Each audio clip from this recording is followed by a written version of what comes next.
Alors, ce que je voulais vous proposer en mode discussion en attendant la Lepticon, bien évidemment, il nous reste encore 3 heures, pile poil 3 heures à attendre. Quel est le parcours? Voilà, Old World vous intéresse. Old World vous intéresse, vous avez envie de vous mettre à Warhammer The Old World. Vous avez des vieilles figurines qui traînent. Juste envie, en fait, de discuter avec vous. Quelles armées sont vraiment les plus cool? Voilà. Qu'est-ce qui pourrait le plus motiver quelqu'un à essayer le jeu? Quelles sont les armées les plus libres? Quelles sont celles qui sont top tier, vraiment pour moi? Et attention, encore une fois, vous me connaissez très bien. Je n'ai pas du tout envie de vous préciser un truc qui va vous dire ça c'est fort, ça c'est pas fort, ça c'est nul en termes de jeu, il n'y a que des unités nulles, ça c'est des règles nulles. Pas du tout. Je vais plutôt vous dire je vais vous donner un point de vue du genre cette armée-là, elle est très chaud à jouer. C'est très chaud à jouer. Attention, méfiez-vous des règles, méfiez-vous de votre gameplay, méfiez-vous de vos listes d'armées. Si vous voulez vous lancer là-dedans, je ne vous conseillerais pas de prendre cette armée. Ça sera celle-ci. Ça sera celle-là. Derrière, le cran au-dessus, ça serait ok, ça va être dur. Vous lancez là-dedans, trouver les figurines c'est chaud, ou en tout cas faire vos listes d'armées c'est chaud. Le gameplay est pas facile, attention, il est très technique, mais vous pouvez y arriver. C'est-à-dire que vous pouvez essayer de le faire. Le troisième, c'est-à-dire vraiment le mid-tier, c'est sympa, mais c'est un peu technique. Voilà. Autrement dit, vous pouvez faire le premier pas dedans. Attention, ça demande un peu de technicité, mais vous avez des unités qui sont plutôt fortes et qui vont vous permettre d'excuser un petit peu tout ça. Le peut tout faire, c'est littéralement les unités sont bien, les règles sont classiques, enfin sont très facilement compréhensibles, et en plus vous avez des trucs qui vous permettent un peu de vous excuser. Et enfin, on mettra les tops pour commencer de mon point de vue, c'est-à-dire vraiment les tops des armées. Vous pouviez y arriver et ça commence mal. Ah, j'aime bien ça, Jean. Oui, c'est ça. Non, j'ai pas envie de mettre ça commence mal parce que rien ne commence mal dans Warhammer The Old World. Commencer Warhammer The Old World, c'est cool. Mais ça commence mal, non. Vous pouvez y arriver, c'est un peu. Vous me faire vous pouvez y arriver. On va plutôt mettre. Ouais, c'est bien. À la place de sympa mais technique.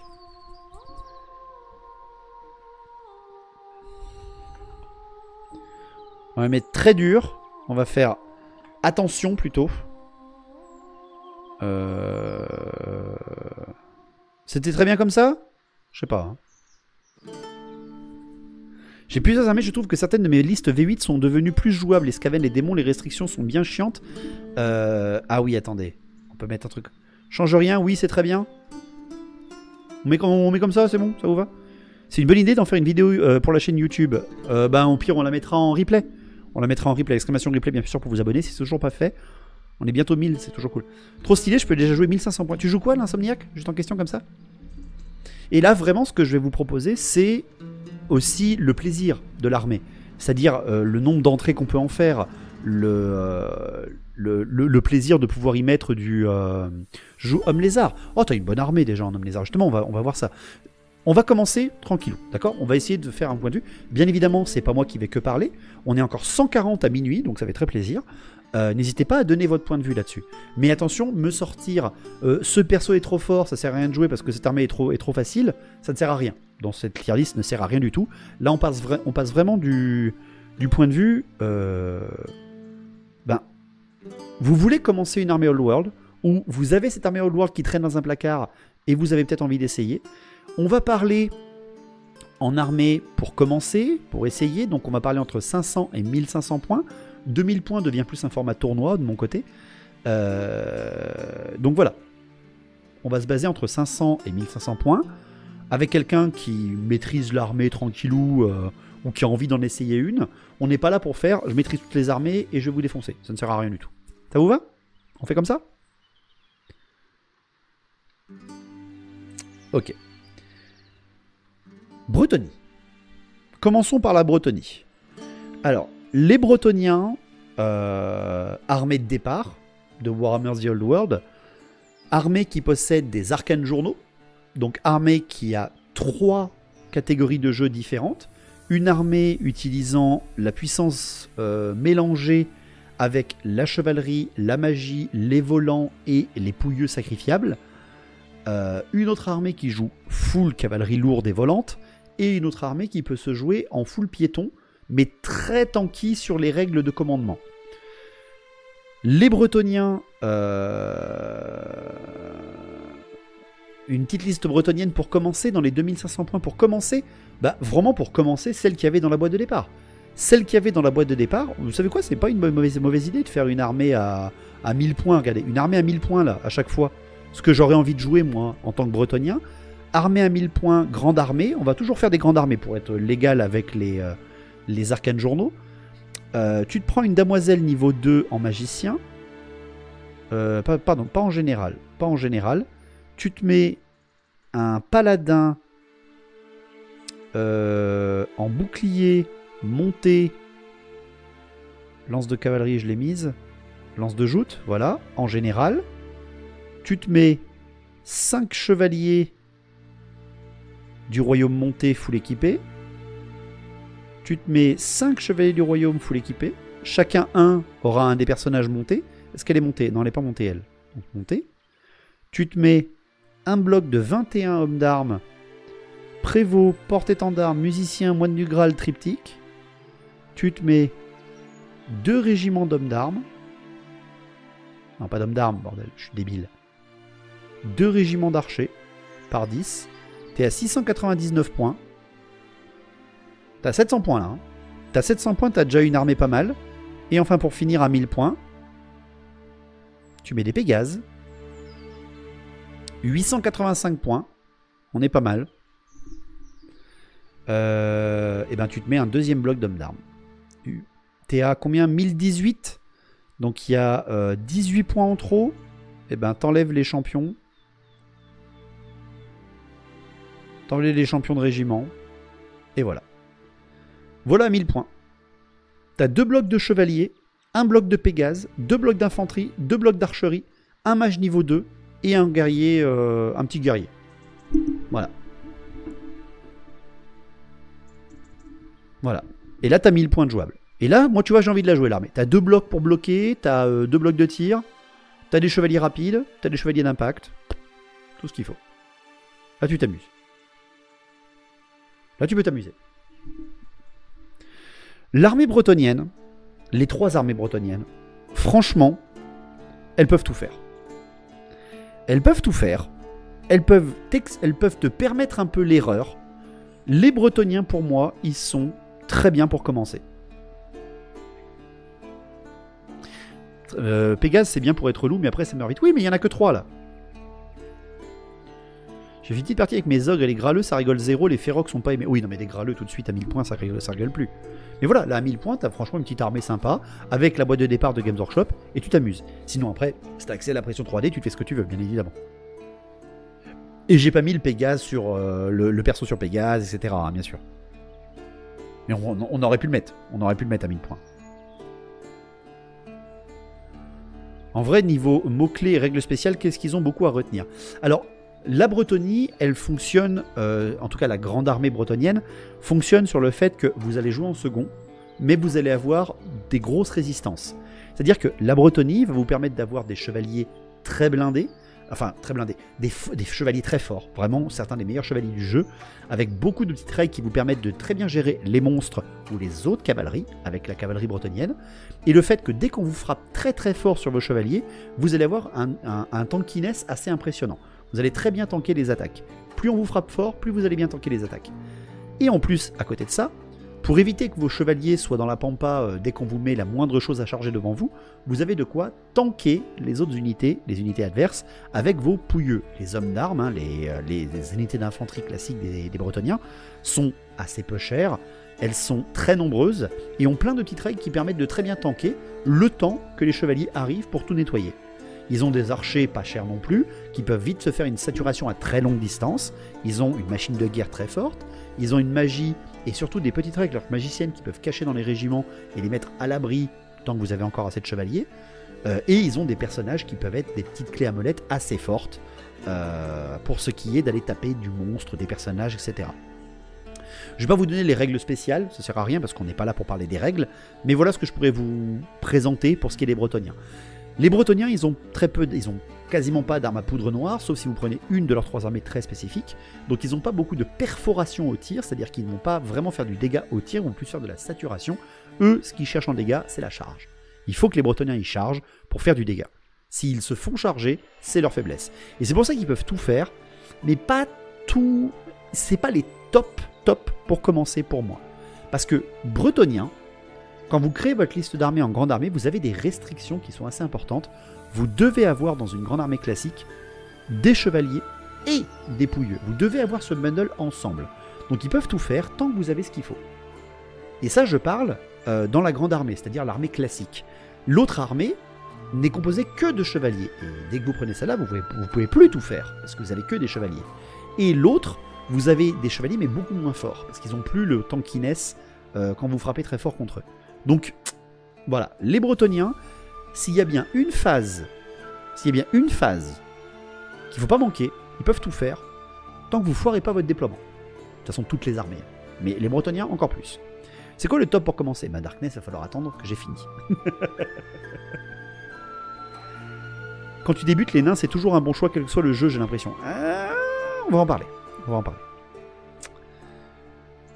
Conte vampire. Conte vampire. Alors, conte vampire, il y en a beaucoup qui vont les mettre là. Je pense qu'il y en a beaucoup, s'ils regardent cette vidéo, ils vont les mettre là, en très dur. Pour moi, les contes vampires, ils peuvent pas tout faire. Les contes vampires, ils peuvent pas tout faire. Je peux pas les mettre au même niveau que les Bretoniens. Parce qu'ils ont pas de tir. Ils ont une possibilité de faire du tir avec des armes ou des capacités ou la magie. La magie, tout le monde peut le faire, donc on va pas le compter. Pour moi, je les mets là. Ils sont sympas, mais ils sont techniques à jouer. Pourquoi je dis ça? Parce que les contes vampires, on l'a vu là en faisant l'armée des contes vampires à 500 points, les contes vampires, en restriction de liste déjà, ils sont assez chiants. Parce qu'il te faut un mage obligatoire dans ton armée. Sachant que les vampires ne sont plus des mages automatiquement. Il faut payer les améliorations. Donc si tu veux un vampire pour commander ton armée, il faut qu'il soit mage. Sinon tu dois prendre un nécromancien. Ils ont beaucoup de choix de héros. Ils ont des héros fantômes, ils ont des héros combattants, ils ont des duellistes excellents avec les vampires, et ils ont des magiciens super forts. Par contre, leurs magiciens, et je parle bien de leurs magiciens et pas de leurs vampires, c'est-à-dire leurs nécromanciens, ils possèdent une des règles les plus fortes du jeu, vraiment, qui est de pouvoir relever les morts. Littéralement.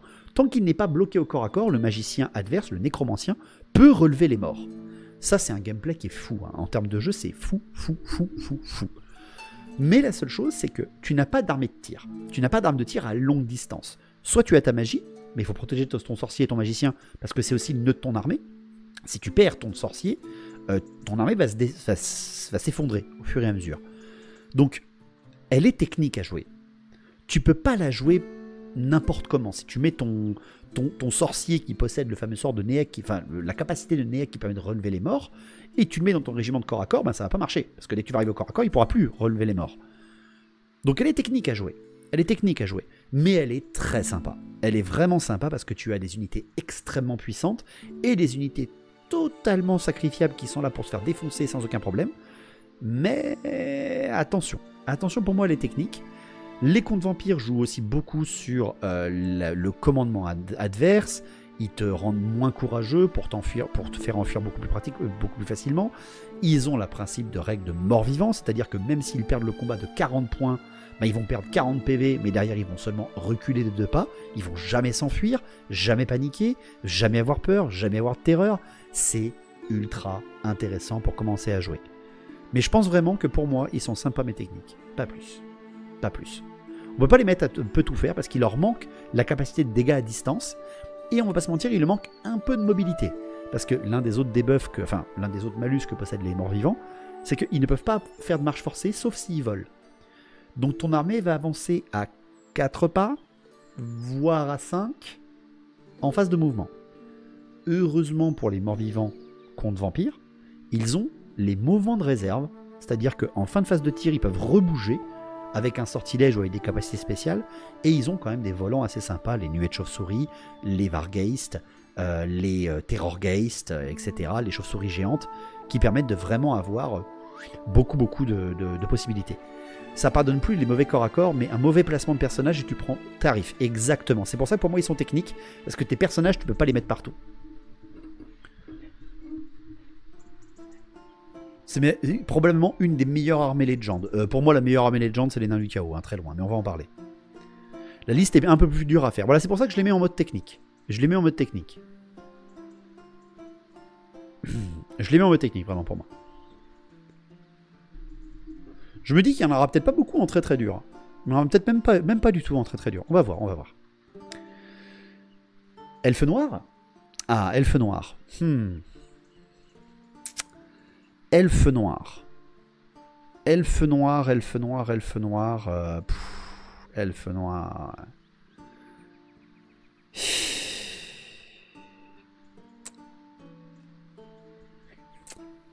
Les elfes noirs, déjà c'est une faction elfique. Les factions elfiques dans le jeu de Warhammer sont fortes. Elles frappent très vite, elles ont une mobilité excellente, elles ont un bon commandement, elles sont très puissantes en magie, en dissipation ou quoi que ce soit. La seule chose des elfes, et là je vais mettre tous les elfes au même niveau, c'est endurance 3. C'est-à-dire qu'ils ont une endurance très faible. C'est le but de l'armée, hein. C'est ce qu'on appelle des glass cannon. C'est-à-dire que c'est des canons, ils frappent très très fort et très très vite, et par contre dès que tu leur rentres dans le lard, ils sautent. Ils sautent très facilement. Mais, ça, c'est dans les factions elfiques qui n'ont pas beaucoup d'armure. Les elfes sylvains sont la plus fragile de toutes. Les hauts elfes sont littéralement l'entre-deux. Mais les elfes noirs sont pour moi les plus tanky des elfes. Parce qu'ils ont des unités qui montent à 4 plus d'armure, 3 plus d'armure, 2 plus d'armure. Ils ont donc des gars assez tanky. Ils ont de très bonnes cavaleries, avec l'endurance 4 des cavaliers chevaucheurs de sang-froid. Ils ont l'endurance 5 sur le char à sang-froid. Ils ont des balistes, ils ont des monstres, ils ont des magies très forts. Je suis pas d'accord pour les elfes sylvains. J'ai parlé des elfes sylvains, je n'ai pas parlé des esprits de la forêt. Je dis des elfes sylvains. Les elfes noirs, pour moi, sont les elfes les plus tanky, avec l'armure, pas avec l'endurance. Donc franchement, ils tirent à très bonne distance.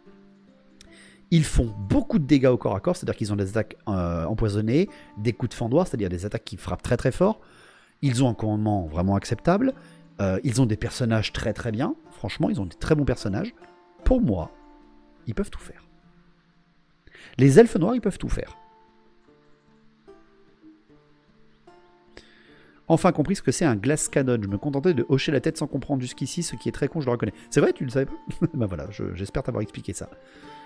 Ils ont une endurance de vegan. Ouais, et encore pas trop, ils ont les endurances 4, hein, chez les elfes. C'est quand même pas mal du tout. Hein. Donc pour moi, les elfes noirs, ils peuvent vraiment tout faire. Parce qu'ils ont des personnages quand même qui sont très forts. Ils ont des personnages avec des monstres très forts aussi. Ils peuvent être montés ils peuvent être à pied, montés à cheval, montés sur char, montés sur Pégase, montés sur dragon. Ils ont quand même beaucoup de choses. Ils ont des tireurs de dingue, les elfes sylvains, mais pas de force et pas d'endu. On va en parler au moment des elfes sylvains Darkness. Vraiment, elfes noirs, ils peuvent tout faire.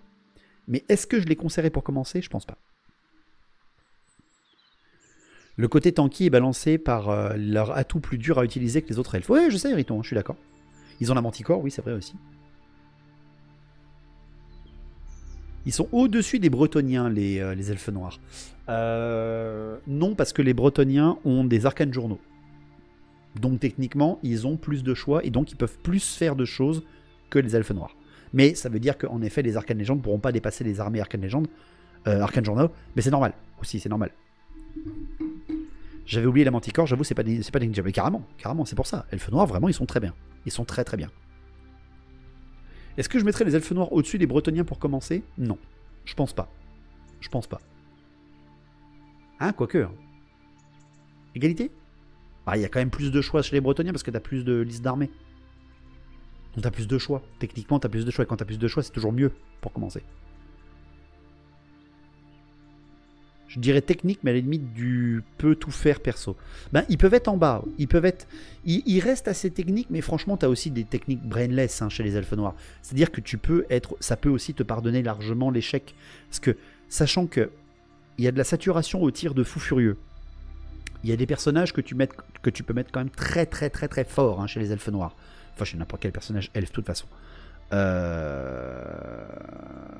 Franchement, pour moi, ils sont un peu en dessous des Bretoniens, parce que les Bretoniens, ils ont des personnages encore plus faciles et encore plus forts. Plus de choix, c'est plus de chances de se planter dans l'utilisation d'une unité. Je suis pas trop d'accord. C'est plus de choix pour créer tes armées. Mais les unités gardent le même style. C'est ça. Le fait d'être en légende l'empêche d'être au top pour commencer. Ça risque d'être frustrant de ne pas avoir son suivi d'armée. Là, je suis d'accord. Moins il y a de choix, plus c'est évident l'usage des unités. Alors, oui, en effet. Mais si tu regardes bien, le choix des unités ne change pas drastiquement. C'est la technique de l'armée qui change. C'est pas l'unité en elle-même. Des hommes d'âme bretoniens qui soient joués en armée d'exilés ou en grande armée, c'est la même utilité. Des chevaliers du royaume également. C'est juste l'armée en elle-même que tu changes. Pas d'endurance et l'armure est pas ouf chez les Dorkai vis-à-vis des Bretoniens. Du coup, les Bretoniens sont plus faciles à jouer. Techniquement, c'est ce que je voulais en dire. Homme lézard. Ah, homme lézard. Homme lézard. Alors, les hommes lézards, c'est aussi une armée légende. C'est-à-dire que c'est une armée qui est jouable à AOS, donc Game Workshop les a mis en armée pas suivie pour l'instant. Les hommes lézards, qu'est-ce qu'ils ont? Les hommes lézards, ils ont des unités d'infanterie assez disparates, parce qu'ils ont des infanteries très fragiles, mais extrêmement toxiques, avec les skinks, c'est-à-dire beaucoup de tirs, beaucoup d'attaques, mais il faut savoir les gérer, parce que l'endurance 2, ça part en quelques secondes. Ils ont une très bonne infanterie de ligne, avec les Saurus et les guerriers gardiens des tombes. Ils ont un peu d'infanterie monstrueuse, ils ont beaucoup de monstres, des monstres qui font en plus du piou-piou magique, c'est-à-dire qu'ils font du blast magique à distance, ce qui fait qu'au final, une armée homme lézard peut être très dangereuse à distance, et pas seulement à courte distance, même si leurs tirs techniquement sont à courte distance, leur magie, elle, est à longue distance. Ils ont certains des magiciens les plus puissants du jeu, avec les prêtres Maslan, mais tu peux en avoir qu'un dans ton armée, quelle que soit la valeur de ton armée. Mais il leur manque quelques petites choses quand même. Ils ont des personnages assez forts, mais ils n'ont pas beaucoup de commandements énormes. Déjà, leur commandement n'est pas génial. On va se mentir, leur commandement n'est pas si génial que ça. Même s'il reste acceptable, il n'est pas vraiment si génial que ça. Et surtout, leur gameplay, c'est soit j'ai un mage très puissant, soit j'ai autre chose. Mais vraiment, vraiment autre chose. C'est-à-dire j'ai un guerrier plutôt fort, mais pas vraiment général. Parce que ton meilleur guerrier, ton meilleur commandant et commandement 8, c'est pas génial dans une armée. Hein. C'est pas vraiment génial. Même les humains ont 9. Hein. Donc c'est pas vraiment le meilleur. Ils ont une mobilité qui est quand même assez... ils ont pas beaucoup de... Enfin, ils ont beaucoup de tirailleurs. Si, ils ont beaucoup de tirailleurs, mais pas beaucoup d'unités... Ah, c'est compliqué les hommes lézards. Pour moi, ils sont très sympas. Je les aime beaucoup les hommes lézards. C'est une armée que j'aime bien. Mais ils ne peuvent pas avoir de mages puissants.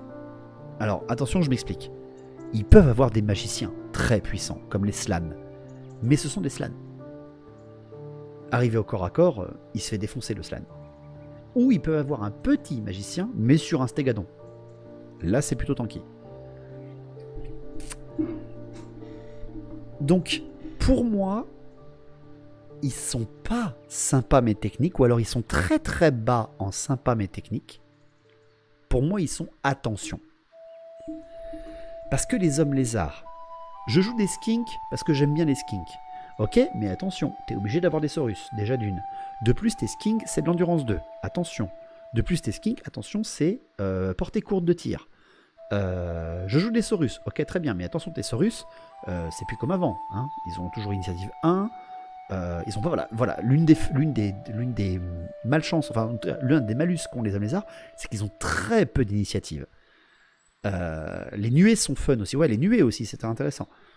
Mais pour commencer, les hommes lézards, je suis pas... C'est des troupes extrêmement spécialisées. Exactement, voilà. Les Saurus, c'est pour tanker les lignes. Les monstres, c'est soit pour charger et percer les lignes, soit pour faire du soutien très très fort. En plus, ils ont des monstres qui servent qu'à certains moments du jeu, genre le Troglodyte qui permet de libérer une puissance un peu plus grande au moment du corps à corps. Ils ont un Carnosaure qui est un tueur de monstres absolu en face, mais attention à son commandement. J'aurais mis sympa mais technique dans le sens où tu vas vite des trucs que tu peux mal jouer et t'en sortir quand même. Ben pour moi, justement, en fait, les hommes lézards te permettent moins l'erreur qu'une armée contre vampire. Parce que l'armée contre vampire, tu peux relever les morts. Ah, j'ai mal placé mes cavaliers, je me suis fait charger. Mais je suis pas mort. Donc mes cavaliers, je peux les relever. Fais ça avec des hommes lézards, tu vas plutôt souffrir. Tu vas plutôt souffrir.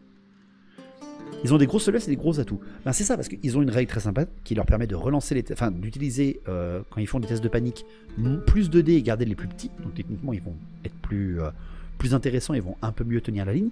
Mais c'est tout. C'est pas non plus game break. Hein. C'est pas non plus game break. Et le fait en plus que si t'as ton gros mage, que tu veux bien le protéger, il doit être à côté de gardien des temples pour avoir une règle de protection. Sinon ton mec il est tout seul et il va se faire piner au tir avec un tir de catapulte chanceux, un canon ou tout simplement des tirailleurs assez rapides. Les hommes lézards, moi c'est attention. Attention. Méfiez-vous. Attention, c'est pour moi très technique, les hommes lézards. Ils te demandent quand même de savoir corréler correctement tes attaques. Si tu envoies tes skins tout seul, ils vont se faire défoncer. Hein. Ils vont contourner la ligne, ils vont faire quelques morts, puis après ils vont se faire défoncer assez vite. Il faut les protéger, il faut mettre des menaces plus grandes vers tes skinks pour éviter que tes skinks soient cliqués et se fassent détruire. Si tu mets tes Saurus tout seul au même niveau, au centre pour tenir ta ligne, bah ça ira pas non plus totalement, parce qu'il te faut un buff derrière pour éviter qu'il se frappe toujours à l'initiative 1. Vous voyez, pour moi c'est tout plein de mécaniques où il faut bien faire attention à tous tes placements.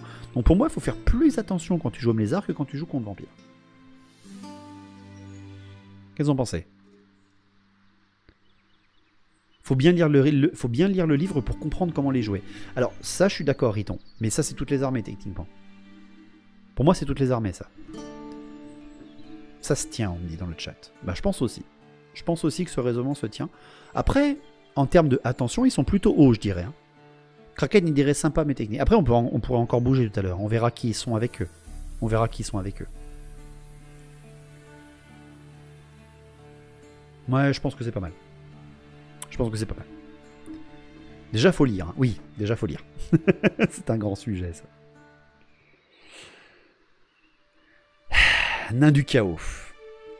Ah ouais. Nain du chaos. Alors, les nains du chaos. Merci Matt, merci beaucoup pour le follow, bienvenue. Venez, on n'en parle pas de... Alors, les nains du chaos, une armée avec des unités d'infanterie surpuissantes, avec beaucoup. C'est dans combien de temps, me dit Matt ? Dans 2h30. Les nains du chaos, ils ont déjà des unités de base très fortes. Ils ont de la magie extrêmement puissante. Ils ont certains des meilleurs personnages du jeu. Ils ont une artillerie, l'une des seules artilleries du jeu qui peut enlever 6 PV d'un seul coup. Déjà, c'est très important de le préciser. Ils ont des unités de cavalerie en endurance 5, donc très tanky. Ils ont des démons dans les armées. Ils ont des chars de guerre mode tank à vapeur ultra fort. Autant de tirs que de corps à corps. Il y a des Kadai en figurine ou c'est que dans Total War Mental ? Il y a des Kadai.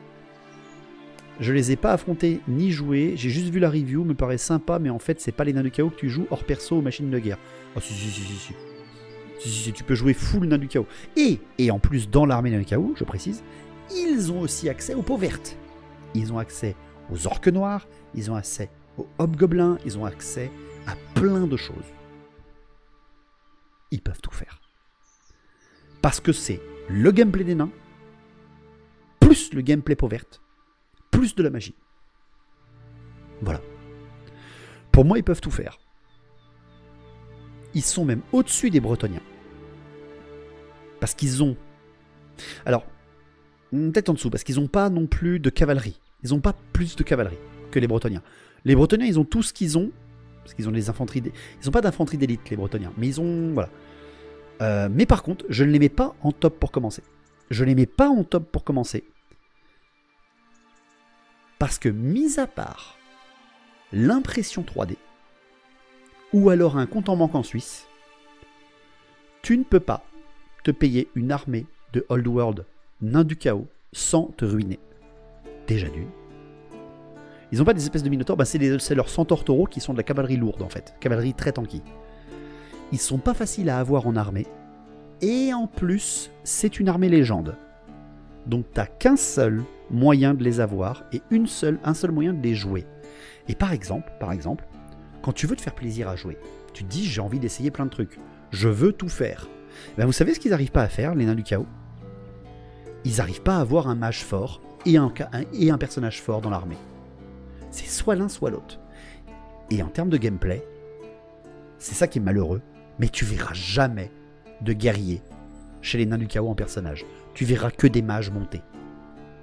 Parce que soit tu as un guerrier, soit tu as un mage dans ton armée en niveau fort. Donc, pour moi, ils sont moins accessibles en figurines. Ils sont trop chers sinon en figurines. Ils n'ont qu'une seule armée. Et ils ont le gros problème des personnages. Où ils ont que 2 choix de personnages, sauf si tu prends le chef orque noir, bien sûr. Donc pour moi, je les mets pas en sympa mais technique, parce qu'ils sont vraiment, tu peux les jouer vraiment brainless. Hein. Tu peux les poser sur la table, viens me chercher, je te défonce. Hein. Pour moi, ils sont en peu tout faire, mais je les mets même en dessous des elfes noirs. Ils sont très forts, hein. Attention, ils sont très très forts, mais je les mets même en dessous des elfes noirs. Je les mets en dessous des elfes noirs parce qu'il faut quand même avoir une petite idée de technicité dans la tête. Hein. Il faut avoir des petites idées de technicité. Hein. C'est à tier list des factions The Old World. En fait, c'est mon avis sur, et mes conseils, entre guillemets, sur c'est quoi les armées bien pour jouer en casual et bien pour commencer, en fait. Tu peux aussi jouer un chef centaure, me semble. Oui, mais c'est pas si tu joues ça, c'est pas quelque chose de très puissant, en fait. Donc pour moi, ils sont pas non plus peu tout faire au-dessus des Bretoniens avec leurs 3 armées, ou au-dessus des elfes noirs qui peuvent avoir vraiment des sorcières montées sur les dragons, ou des mages, des guerriers sur dragons ou chars ultra puissants. Tu mets les elfes noirs devant les vampires? Ouais, complètement. Pour moi, je les mets au-dessus parce que les contre vampires, ils ont pas d'armes de licence déjà. Ils ont pas beaucoup de marche forcée. On doit absolument bien jouer, nous, contrairement aux vampires. Tu regarderas la rediff au pire, Louis. Encore une fois, on n'a pas fini. Hein. Nous, on a que 3 unités qui fonctionnent. Alors oui, je tiens à préciser que Louis est un joueur elfe noir qui fait beaucoup de moins comme Malikit. Voilà. Mais en même temps, tout joueur elfe noir est comme ça, bien évidemment. C'est un win beaucoup, hein, mais ces joueurs elfe noir, on les excuse. Un chef sur taureau, ça existe encore. À Battle, je m'étais fait one shot par un tyran. Oh non, Darkness. Chef nain du chaos sur Taurus, enfin, sorcier nain du chaos sur Taurus, c'est ultra fort. Mais pour moi, ils peuvent tout faire. Par contre, ils peuvent tout faire. Ça, c'est sûr. Hein. T'as de quoi t'imprimer une armée de nain du chaos, t'as plus de choix que du contre vampire ou de l'homme lézard. Ça, c'est sûr. T'as plus de gameplay différent parce qu'en plus, t'as les peaux vertes. Non, pour moi, t'as vraiment du choix. C'est toujours le même débat que certaines armées. Enlever le personnage du chaos hyper burné, est-ce qu'on met pas l'armée au même niveau? Mais encore une fois, là on parle pas de la puissance, FB. C'est vraiment ce que je veux te dire en fait. C'est que là, c'est sûr que si on parle en termes de puissance, ils sont très hauts, hein, les nains du chaos, ils sont très très forts. Mais pour commencer, tu peux tout faire. Et les nains du chaos, t'as de l'artillerie, t'as du tir à longue distance, t'as de la magie, t'as du corps à corps, t'as de la cavalerie, t'as la cavalerie légère, t'as des chars. T'as des sacrifiables avec les peaux vertes, t'as tout ce qu'il faut. Tu peux vraiment tout faire. Mais t'as qu'une armée. T'as qu'une seule liste. Donc tu peux pas être au même niveau que les Bretoniens qui en ont 3. C'est tout. C'est ce qui va les différencier pour l'instant. Pour ma première armée, j'ai acheté la grosse boîte des nains quand ils sont sortis, mais aucune idée de comment ça se joue. Juste l'armée qui m'a coûté trop cher, même si j'aurais kiffé qu'il y ait des nains du chaos, Yoden. On peut en parler si tu veux au moment des nains, avec grand plaisir. C'est le classement gameplay. C'est le classement... démarrage et celle que je pense être très bien pour faire du jeu en narratif. En fait, est-ce que c'est très dur en narratif? Est-ce que c'est attention en narratif? Est-ce que c'est attention sympa mais technique en partie, enfin en casual, pas en tournoi? Est-ce que tu peux tout faire avec cette armée ou est-ce que c'est top pour commencer? Voilà. J'ai pas encore acheté de livre de règles. Si tu veux Yoden, tu tapes exclamation YouTube et tu as cette vidéo qui t'explique toutes les règles que je t'ai faites en mode détente. Si tu veux faire déjà ta première partie. Et exclamation Discord si tu veux poser plein de questions, il y a 3000 personnes qui sont prêtes à te répondre. Par essence, les elfes noirs sont les canons de verre. Voilà, on en a parlé exactement. J'ai appris le mot même à certains au Glass Cannon. Tu te rates le mouvement, tu prends très très très cher. On a également qu'une seule liste jouable, mais je respecte ton point de vue, bien sûr. Mais je suis d'accord, mais c'est juste que tu as beaucoup de choix avec les elfes noirs quand même. T'as encore beaucoup de choix. Tu peux tout faire. Tu peux tout faire. Mais, en effet, si tu te rates au mouvement, tes elfes noirs prennent cher. Mais chez les contes vampires, si tu te rates au mouvement, tes mecs prennent cher. Au tir, tes mecs prennent cher. Au corps à corps, si tu te loupes, c'est la catastrophe. Et au déploiement. Donc vraiment, tu vois, les contes vampires, c'est plus technique. Encore plus aussi pour les hommes lézards. Donc t'as tout ce qu'il faut. Tiens, Yoden, si tu veux. Si tu connais pas encore la chaîne, hop, tu peux aller là-dessus et tu as la playlist Apprendre les règles du jeu en cette vidéo.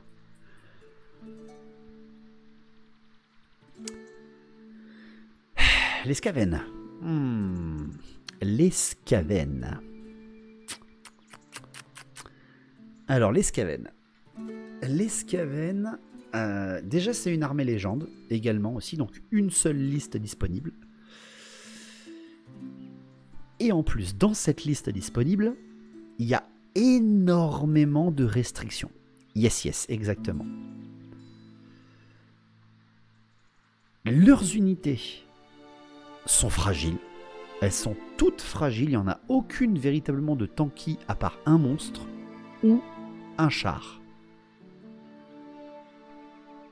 Leur déploiement est ultra important par rapport aux unités tractées.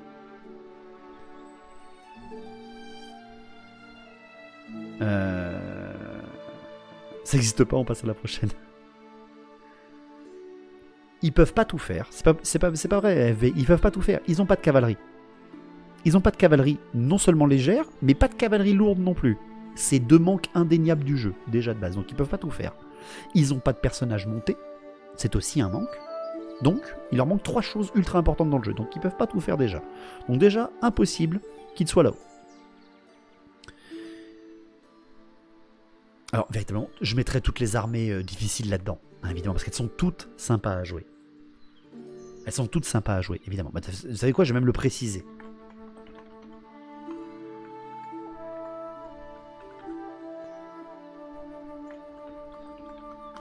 Voilà. Je le précise pour toutes.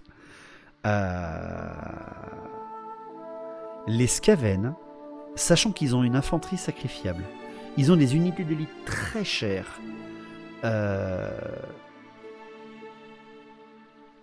Pour moi, ils sont là.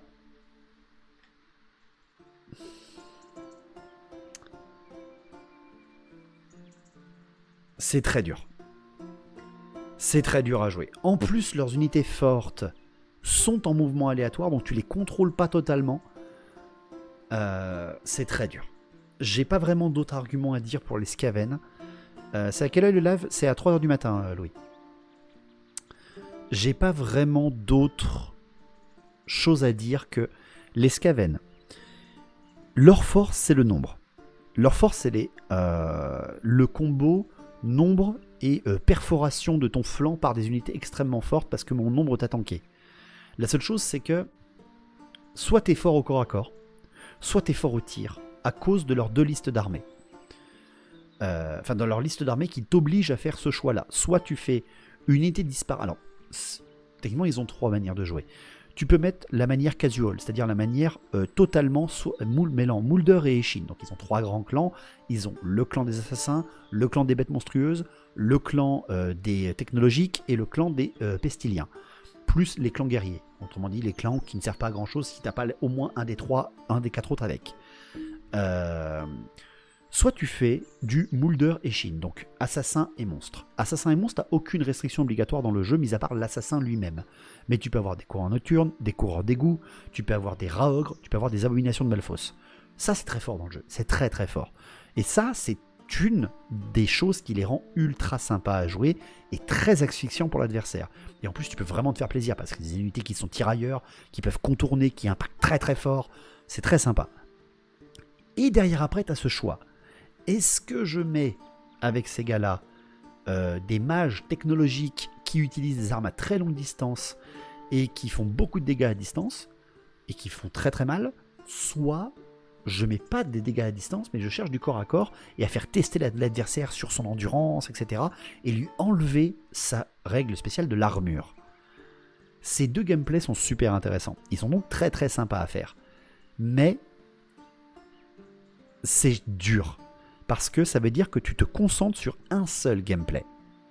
Soit je suis offensif et je te fais tester, soit je reste à distance et je te tire dessus, soit je cherche le corps à corps et je suis fourbe. Mais tout ça, sans personnage puissant, sans cavalerie légère. Donc c'est très dur. Mais attention, ils sont ultra sympas à jouer. T'as de la magie très forte, tu as des unités qui peuvent te faire des surprises totalement folles avec ces unités-là. T'as un choix à faire, mais au moins ça fait partie des choix possibles. Pour moi, on peut les mettre un peu au-dessus. Tu vois, contrairement aux hommes lézards, les hommes lézards, il y a de l'endurance 4, il y a du bon commandement, il y a des monstres plus disparates, mais les Skaven en eux-mêmes, c'est de l'endurance 3, c'est très peu d'armure, les hommes lézards en ont plus. Le commandement est meilleur seulement si t'es nombreux. Les personnages des hommes lézards sont techniquement meilleurs que les personnages des Skaven. Non, pour moi, ils sont au-dessus, les hommes lézards. Tu peux plus avoir de choix dans la même armée homme lézard, avec, je veux dire, l'armée légende, que dans l'armée Skaven. C'est qu'à partir de 2000. Oui, mais j'ai dit qu'on restait entre 500 et 1500 points pour cette tier list. Parce que là, on parle de quelqu'un qui veut jouer du casual ou qui veut démarrer le jeu. Donc 2000 points, tu ne fais pas démarrer la personne. Et 2000 points en casual, déjà, tu peux faire des armées beaucoup plus burnées, ça veut dire que tu connais mieux le jeu, quoi. Ou tu connais mieux l'armée.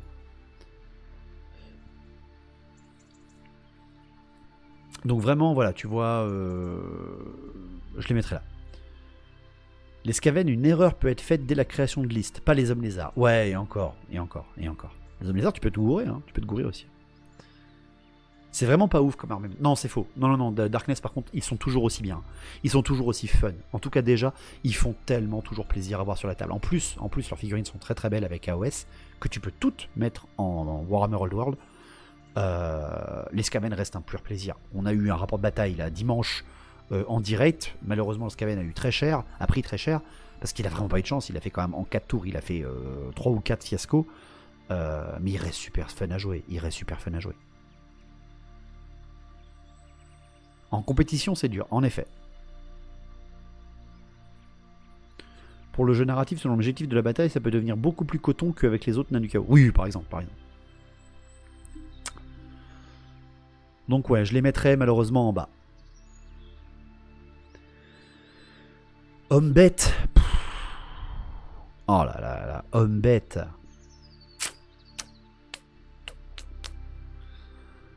Alors les hommes bêtes. Alors les hommes bêtes, on sait pas. Ce qui est peut-être qu'on a tout ce soir. Enfin bref. Les hommes bêtes. Alors vraiment, hein, ça serait moi, il serait là-haut. Hein, mais on parle pas de la puissance, on parle pas. Les hommes bêtes, ils sont agressifs. Très agressifs. C'est une armée extrêmement rapide. C'est une armée qui a un commandement acceptable parce qu'elle a la marque du chaos universel. C'est-à-dire qu'elle relance les peurs, terreur, panique, donc elle n'est pas si facile que ça à démoraliser. Ils ont de l'infanterie assez très bien, parce qu'ils ont une infanterie qui peut relancer au corps à corps des jets s'il a réussi un test de commandement. Ils ont quasiment tous, et ça c'est très important en termes de gameplay, le mouvement à couvert. C'est une des armées où quand tu vois les décors, bah, tu te dis ouais, et alors parce que quasiment 80% de l'armée a quand même le mouvement à couvert, c'est quand même très fort dans le jeu. Parce que les décors ça vous gêne hein, dans le jeu, faut jouer avec les règles de décor s'il vous plaît, ne soyez pas stupides. Ils ont de l'infanterie monstrueuse dégueulasse, très forte. Ils ont des chars très intéressants. Ils ont des personnages extrêmement forts. Et encore, on n'a pas l'arcade journal. Même s'ils n'ont pas de personnages montés, ils peuvent avoir des monstres sur la table. Genre, bonjour, je suis un minotaure. Bonjour, je suis un chaman sur char lourd, au secours. Ils ont des tirailleurs archers très très chiants. Ils ont des monstres très bien, parce qu'ils ont les dragons orgues, ils ont les chagottes, ils ont la chimère. Ah, ils ont peut-être pas la chimère. Non, ils ont la cocatrice, ils ont pas la chimère. Ils ont des monstres. Gorgon, Sigurd, Jabbersleet, bonjour. Mais, tout ça, eh ben, ils n'ont pas d'armure. Ils ont des Centigores qui sont une espèce de cavalerie semi-lourde, semi-légère, qui sont même pas très frais au début de bataille. Ils sont à poil. Ils ont très peu d'armure. La meilleure armure de l'armée, c'est 4+.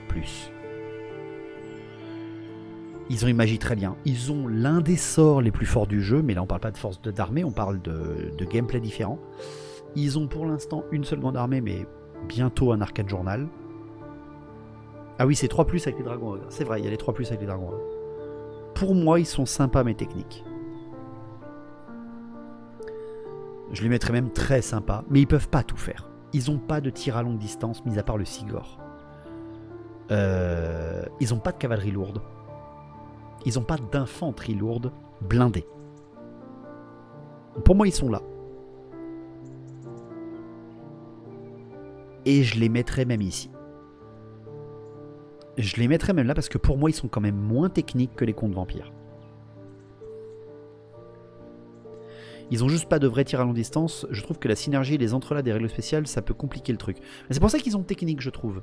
Parce que n'oubliez pas quand même que vous avez aussi des unités qui ne peuvent pas percer comme les autres. C'est-à-dire qu'elles ne peuvent pas percer les lignes et aller beaucoup plus loin parce qu'elles restent à bouffer les cadavres. C'est une armée qui est plutôt technique, en fait. Parce qu'il faut aussi faire attention à tes bulles de commandement. T'as du gameplay quand même. Si tu rates une charge, ça pardonne pas, mais si ça passe, tu peux tout détruire. C'est pour ça, mais pour moi, c'est technique, en fait. Les hommes bêtes sont très bien, mais déjà, il leur manque du dégât à distance, il leur manque de quoi tanker, véritablement. Donc déjà, ils peuvent pas tout faire. Ils peuvent pas rester plantés devant toi et dire, viens me chercher, je t'attends. Niveau peinture, par contre, c'est très simple. Oui, bah, faut le contraste et ça va vite. Pour moi, je les mettrais en sympa mais technique. Ils peuvent avoir des personnages sur char extrêmement forts, autant au corps à corps qu'à la magie. Ils ont des personnages d'infanterie extrêmement forts. Ils ont des monstres qui peuvent te one-shot. Il leur manque la cavalerie d'impact et de quoi tanker en ligne. C'est tout. C'est vraiment pas une armée faite pour tanker. Et donc, c'est pas une armée qui peut rester sur la défensive. Par contre, c'est une armée d'agression. C'est le premier mot que j'ai dit. Hein. C'est vraiment agressif. C'est-à-dire que tu as des unités de base qui sont des cochons géants qui te permettent de faire des impacts extrêmement puissants à une seule unité, un seul mec à 50 points. C'est très fort. C'est des harceleurs. C'est même plutôt des agressifs. Harceleurs, t'as des elfes sylvains qui sont plus enfin, qui sont aussi très agressifs. Mais t'as des techniques d'harcèlement qui sont très bien avec les hommes bêtes en effet. C'est des embusqueurs, j'aurais pu se dire. C'est vraiment les trucs qui tombent sur tous les côtés. Et ils ont des embusqueurs, ce qui veut dire qu'ils peuvent arriver dans ton dos. Mais attendez, mais il n'y a pas les guerriers du chaos là-dedans.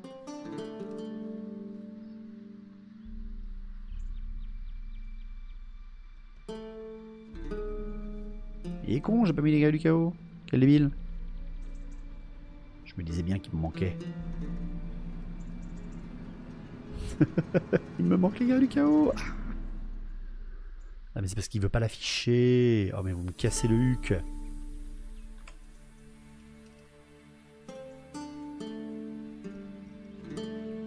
Je me disais qu'il me manquait les guerriers du chaos quand même.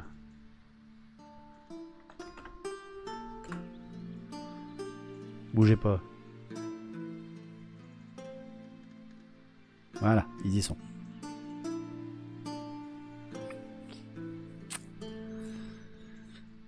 Ok. Les nains. Bon alors les nains. Les nains.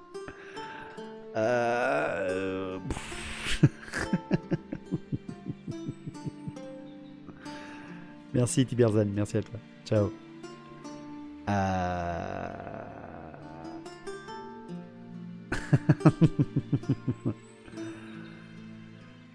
Alors les nains, excellent commandement. Unité très bien en termes d'infanterie. Artillerie très sympa.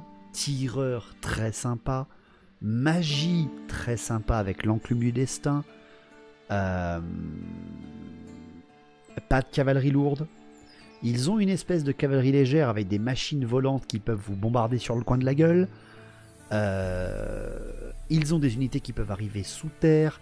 Ils ont 3 armées différentes à jouer. Ils ont des armées, chose très importante qu'on oublie très souvent, ils ont des unités et des techniques de gameplay que si tu le tues, le joueur nain gagne des points. Ce que je trouve excellent pour jouer.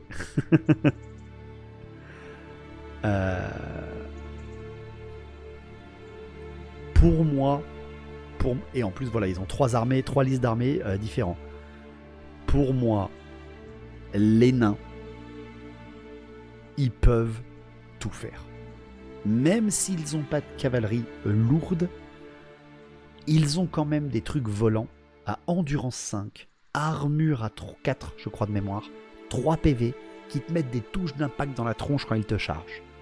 Donc pour moi, c'est presque de la cavalerie lourde, ça. Et en plus, c'est volant tirailleur, donc c'est très fort. Ils n'ont pas beaucoup de mouvement, en effet, ils n'ont pas beaucoup de mobilité, même si c'est faux. Hein. Aujourd'hui, entre les éclaireurs, les mineurs, les gyros, ils ont des mouvements. Ils n'ont pas de magie, c'est faux. Ils ont l'enclume du destin qui fait de la magie et qui est très forte. Le manque de mobilité, les handicaps pour les débutants, je suis plutôt d'accord. Ils ont vraiment de quoi plaire pour commencer le jeu. Mais pour moi, je n'aime pas faire démarrer les gens avec les nains. Pourquoi j'aime pas faire démarrer les gens avec les nains ? C'est parce que ça les focalise trop sur le fait je peux tanker, donc je tank. Pour moi, ils sont sympas mais techniques. Par contre, ils sont au-dessus des hommes bêtes. Parce que t'es elfe. Non, non, non, non, non. J'en ai parlé lundi.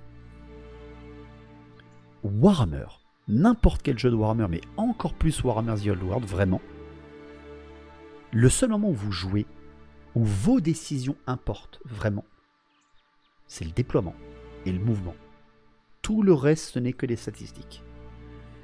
Et les nains, malheureusement, l'un de leurs gameplay, c'est pas le mouvement. Et donc, c'est pas génial pour apprendre la phase la plus importante à un joueur. Liste à 1000 points pour débuter les nains. On va regarder, si ça vous va regarder. Ça fait longtemps qu'on n'en a pas fait. On en fait une autre. Les nains, on va faire forteresse naine grande armée classique en 1000 points. En général,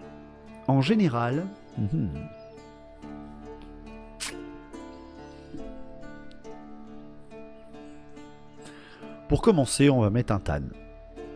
On va mettre un Tan en général, avec le bouclier. Voilà, on va pas vraiment aller trop loin. En unité de base, évidemment, on te met des rangers, parce que c'est super fort, et que c'est trop bien de pouvoir les jouer. Tu les fous l'équipe, tu leur mets arbalète, as de lancer, arme lourde, bouclier, tu leur mets tout.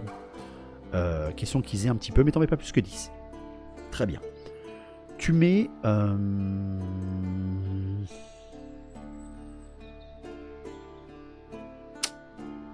Tu mets un pack de guerriers pour tanker. Non, un pack de longue barbe. Un pack de longue barbe pour avoir de l'unité d'élite, pour comprendre que les nains, c'est l'unité d'élite. Tu mets un pack de longue barbe avec bouclier, arme de base. T'en mets... 17 pour mettre ton Tan dedans. Comment ça, il faut le roi Ah, il faut un roi. Ah, il faut un roi pour les avoir. Ah oui, donc ça marche pas. Ok, donc on va mettre des guerriers nains. On va mettre 17 guerriers nains en unité de base. Vétéran, porte-étendard, musicien, bouclier et vétéran. Je tranche par 1000 points parce que c'est rigolo d'avoir des guerriers nains mais vétérans. Tu mets ensuite en unité spéciale l'emblème, les marteliers. Martelier, t'en mets 16. Non, t'en mets 18. Et tu veux vraiment être méchant, t'en mets 18.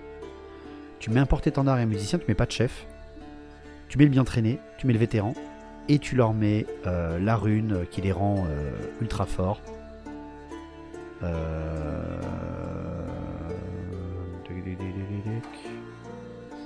Confusion, désordonné charge, donc il n'y a pas d'initiative, c'est ça.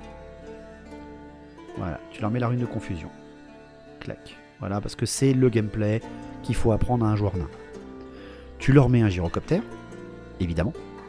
Avec un canon à souffle, c'est sympa, ou un canon à vapeur. Un canon à vapeur, c'est bien, parce que c'est le souffle. Tu leur mets un canon orgue. Et tu leur mets un ingénieur. Voilà 1000 points. T'as un régiment pour tanker, un régiment pour tirer, un régiment pour harceler, un régiment pour tirer à très longue distance et faire très peur, et un régiment qui peut exploser tout ce qui lui arrive sur la tronche. Voilà 1000 points. 1000 points de nains qui pour moi sont sympas. Surtout pas de oublier de la mettre de la bière en tonneau, évidemment. Évidemment.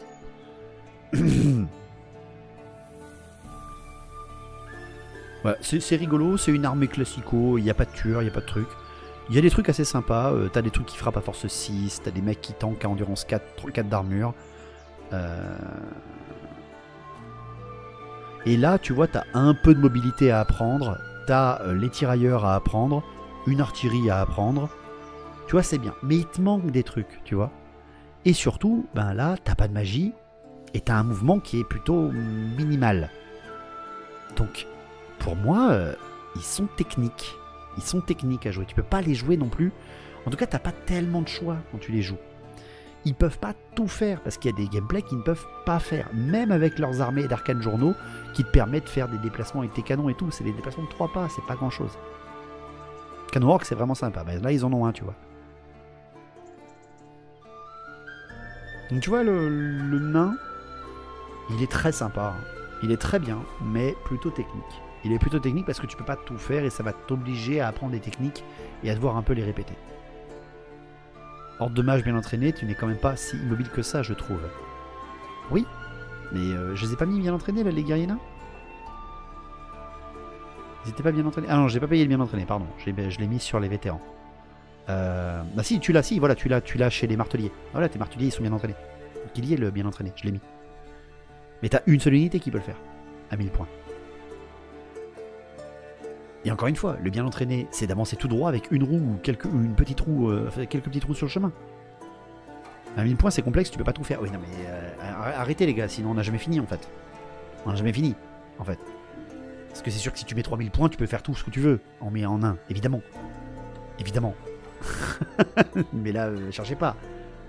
On fait du 500 ou 1500 points pour essayer de montrer que ben, faut être terre à terre à un moment ou à un autre. En effet, si je monte à 3000 points, les Skaven ils montent ici. Hein.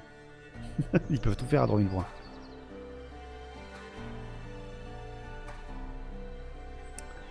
Donc pour moi, non, ils sont ici. Ils sont ici. Sachant qu'en plus aussi, pareil, leurs personnages, ils sont pas très efficaces tout seuls. Ils doivent plutôt être efficaces avec leur unité ou... ouais. Non, je pense que c'est pas trop mal. En 1000 points, pour moi, tu lui donnes une vision biaisée du jeu. Bah oui, mais comme pour les Skaven. Comme pour les contes vampires. On fait pas de l'apocalypse The Old World, du moins pas encore. Oui, c'est ça, pas encore. Peau verte. Bon, alors là, peau verte. Peau verte. Infanterie. Infanterie lourde. Tirailleurs. Cavalerie légère, cavalerie lourde, chars, artillerie, monstres, personnages tout possible, magicien, commandement bon, armée ultra fun, emblématique, l'un des rosters les plus complets du jeu. Les peaux vertes sont parfaits pour commencer. Armée facilement trouvable, plein d'entrées de jeux disponibles et plein d'occasions faisables. Peau verte, excellent pour commencer. T'as beaucoup de choix pour la construction de liste, c'est leur seul défaut. Ouais, mais comme ça au moins tu peux tout faire pour commencer. Oui, mais ils sont stupides. C'est faux, arrêtez. Tout le monde dit, oh là là, ils sont impétueux, c'est insupportable à jouer. T'as un objet presque gratos qui te permet d'annuler l'impétuosité et t'as des persos autour de toi. Mais ils peuvent tout faire, ils peuvent tout faire. Il y a toujours l'animosité. Non, c'est en fait 50% du roster des peaux vertes. Tu jettes un dé dès que tu es à portée de charge. Si tu fais 4, 5 ou 6, tu commandes encore ton unité. Sinon, 1, 2, 3, ils doivent charger. Mais ça, tu as des zones autour de certaines unités qui peuvent l'annuler. Donc, ils sont top pour commencer. Parce que ça t'apprend aussi le sel du jeu. Ça t'apprend aussi que tu as des unités que tu vas pas contrôler à fond. Mais que tu peux les contrôler par rapport à certaines auras. Et donc ça t'apprend en plus ça aussi à gérer ton mouvement. Donc vraiment ils sont top pour commencer.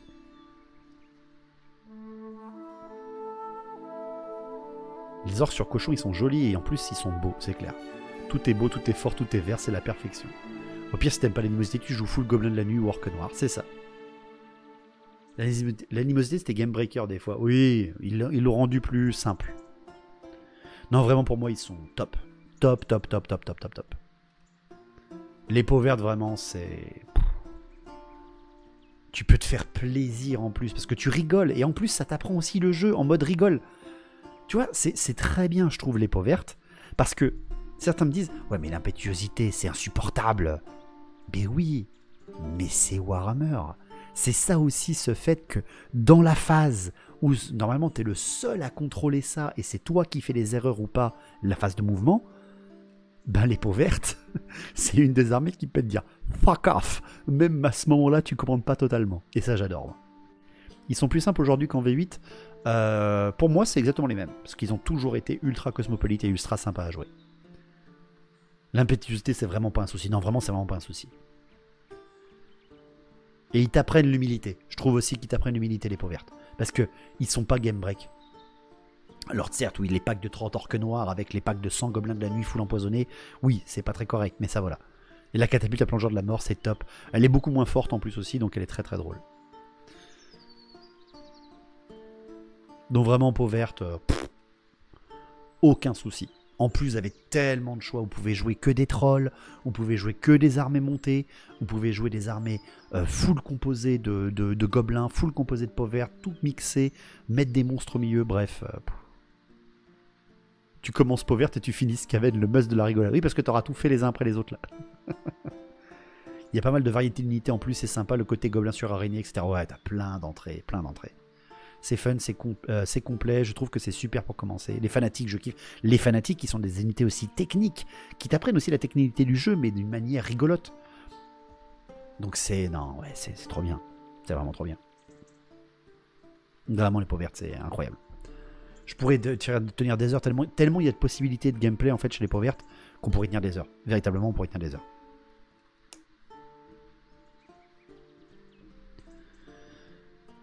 Jouer Skaven, j'ai appris à tendre la joue et c'est sympa en fait. Ah mais ça c'est un autre problème. C'est un autre problème. Roi des tombes.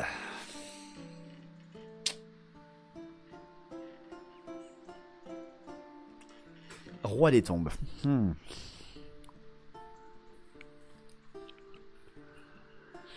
Roi des tombes, ce sont des morts vivants. Ils ont donc tous les avantages et tous les défauts des contes vampires. Ils ont des listes d'armées extrêmement spécifiques sur leurs personnages. Prêtre liche, prince, culte mortuaire, clans royaux. Ils ont de la cavalerie, mais pas de cavalerie lourde. Ils ont des unités de chars. Ils ont un peu de la cavalerie lourde avec les chevaliers de nécropole, c'est vrai. Ils ont de la cavalerie monstrueuse, véritablement. C'est pas de la cavalerie lourde, c'est de la cavalerie monstrueuse. Ils ont des monstres. Ils ont de la magie, la très bonne magie à distance et à peu de distance. Ils ont des tirs à distance très sympas. Ils peuvent avoir des personnages extrêmement forts. Ils sont très bien. Les rois des tombes. Ils peuvent faire beaucoup de choses. Ils peuvent faire beaucoup de choses. Ils ont même plus de latitude, je trouve, que les contes vampires. Mais est-ce que ils sont top pour commencer? Je dirais que non. Pas jouer, pas affronter, mais ça paraît assez technique. Ils peuvent tout faire, mais c'est technique, entre les deux cases.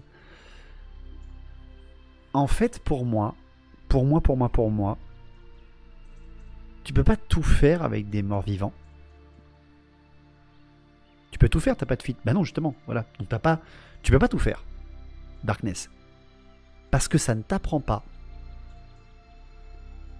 le principe de la fuite.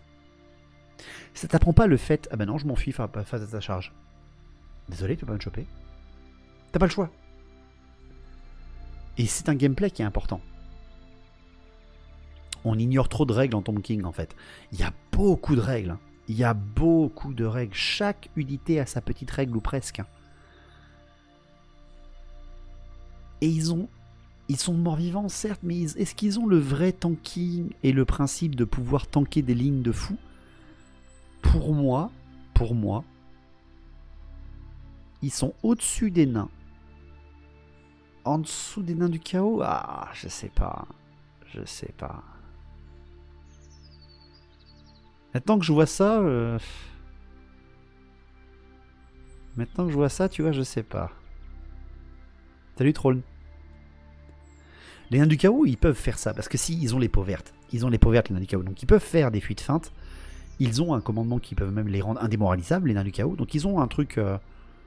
ils peuvent apprendre plus de choses. Ça commence à devenir compliqué, mais c'est ce que j'aime bien. Les replis en bon ordre, les tests de peur, etc. Qu'on enlève, ça paraît bof pour un débutant. Ben, ça peut paraître en fait un peu comme les nains. Tu sais, les nains, ils sont... Le commandement, ils s'en foutent. Le mouvement, ils s'en foutent. Ben, les morts vivants, les rois des tombes, c'est un peu ça. Hein. Les nains restent plus vivants sur le champ de bataille. Ouais. Comme ça, plutôt. Ouais, mais la phase de mouvement, quand même, elle est moins bonne chez les nains. Les rois des tombes, je sais pas. Hein. C'est peau verte, ici. Ah, je sais pas. Vous voyez, j'hésite, là, entre ces deux-là. Au-dessus des nains, je les mettrais un peu au-dessus des nains, quand même. Parce que le mouvement est meilleur. Le mouvement et la magie est meilleur. Il y a plus de choix. Il y a plus de choix. Il y a plus de choix en magie, il y a plus de choix en mouvement. Le sprint est technique chez les nains. Ouais, bah chez les morts vivants aussi, tu vas me dire, à part si t'es volant. Hein. On ignore les règles de base, type fuite ou malus de tir, ça peut sembler cool pour débuter, mais en fait c'est important de comprendre comment ça fonctionne. Je suis d'accord, Talon. Pour moi ils sont là. Pour moi ils sont là.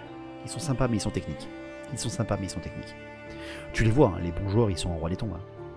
C'est trop spécifique pour un débutant. C'est pour ça c'est là je pense. Les nains sont plus complets du coup. C'est vrai, parce qu'il y a plus de règles que t'apprends ici. C'est vrai qu'il y a plus de règles que t'apprends ici. Allez, on va faire comme ça. Allez, on va faire comme ça. On va faire comme ça. Allez. Parce que de toute façon, si on met les nains en dessous d'une autre race, ça va gueuler.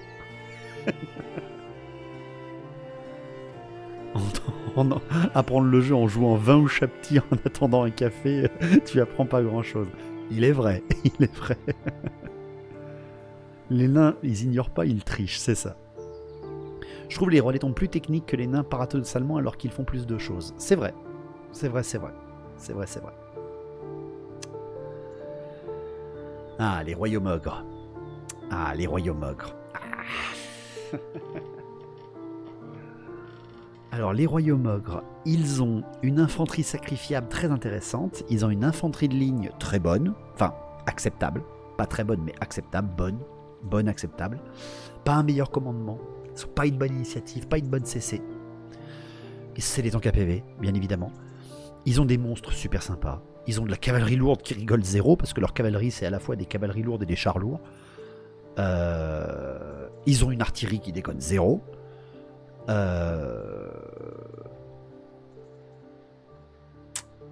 Mais derrière, leur liste d'armées est bonne. Il y a plein d'entrées, franchement. Franchement, les restrictions ogres, il n'y a vraiment pas grand-chose.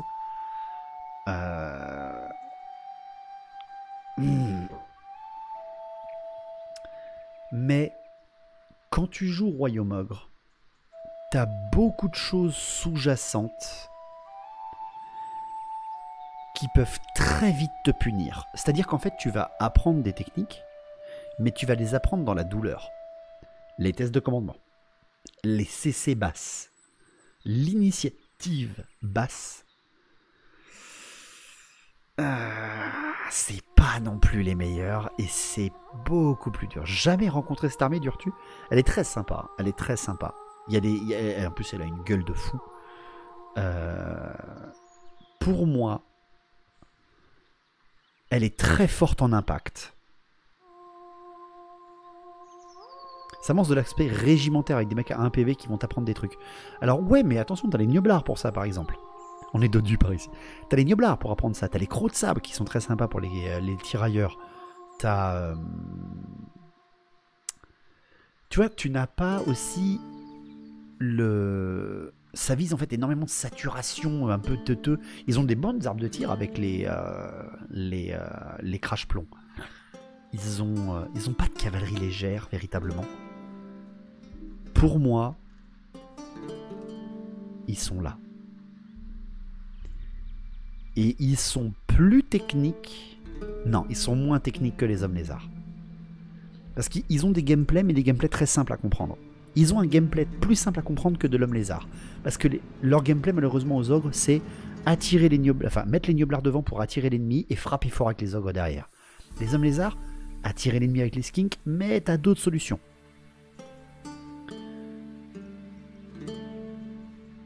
Moi, je dirais ça. Je dirais les royaumes ogres sont ici. Mais ils sont, voilà, ils sont moins attention que les hommes lézards. Je dirais ça. Je dirais ça.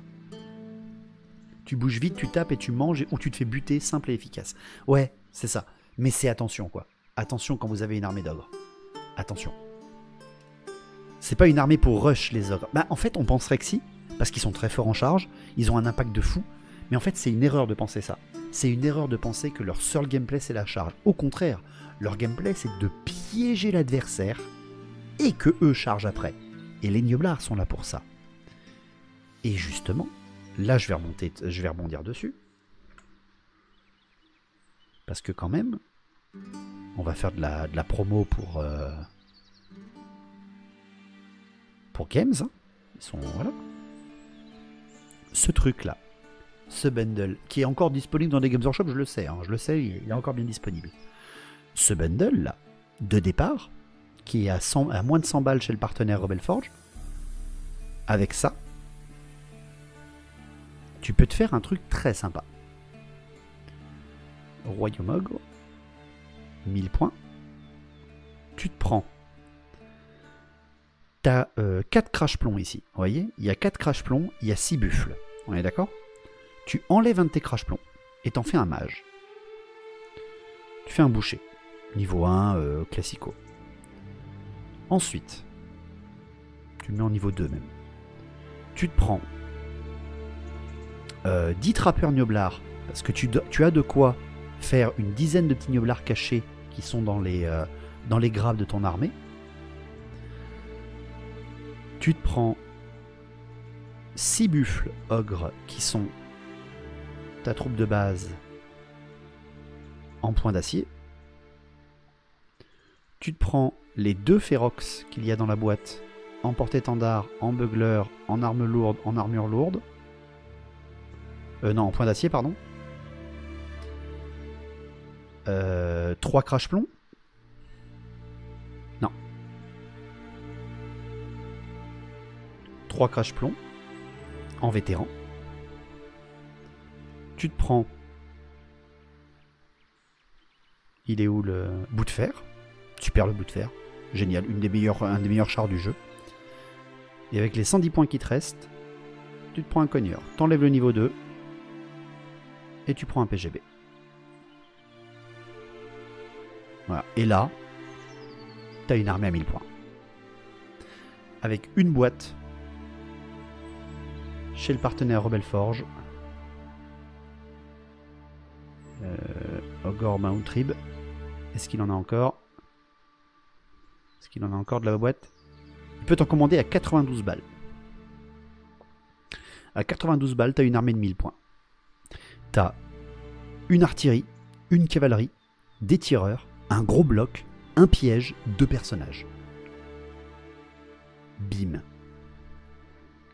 J'ai voulu tester et j'ai regretté les gnoblards. Pourtant, c'est ultra gameplay. C'est vraiment ton gameplay parce qu'il faut que tu aies un truc pour faire perdre des tirs à l'adversaire. Franchement, très très sympa. Moi, je vous conseille de jouer des gnoblards. Si vous jouez pas de gnoblards, il faut vraiment... Si vous jouez pas les gnoblards, c'est une perte pour les ogres. Dernière partie, un tyran sur masto, 2 x 8 buffles, 5 ventres durs, 5 férox et un géant et 2 petits crash-plombs. Ouf. Ouh, vilain. C'était une 2000 points, ça. Trapper, c'est auto-include. Ah oui, non, ils sont très bien. Ils sont très très bien. Donc pour moi, ils sont là, tu vois. Ils sont là, mais ils sont moins techniques que les hommes lézards. Ils sont moins techniques. Ils sont bien. Franchement, ils sont sympas. C'est une armée très très belle en plus. Hein. C'est une armée très très belle. C'est une armée très très très belle.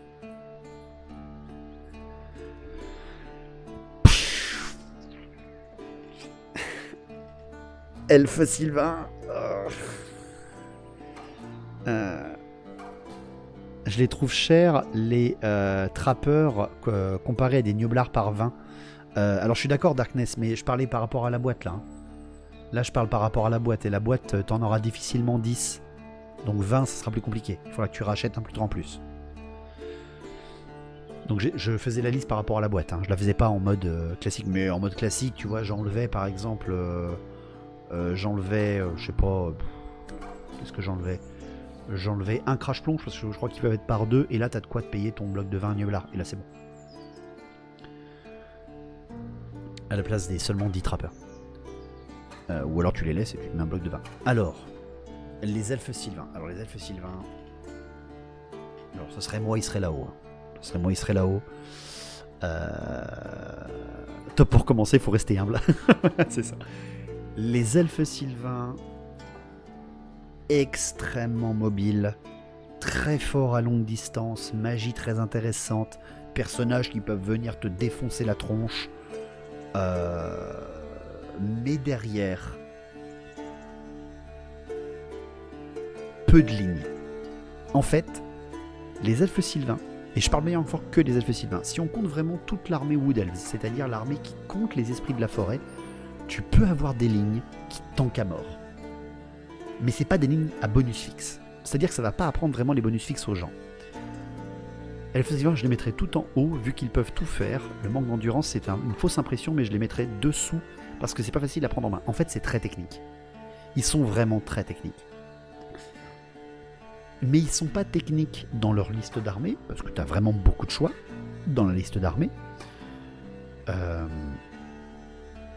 Ils sont extrêmement techniques au déploiement, mais surtout à chaque phase de mouvement. Je trouve vraiment que c'est l'armée qui, du tour 1 au tour 6, te demande le plus de concentration en phase de mouvement. Pour moi, ils sont clairement pas top pour commencer. Vraiment pas top, parce que la moindre erreur te fait perdre toute ton armée.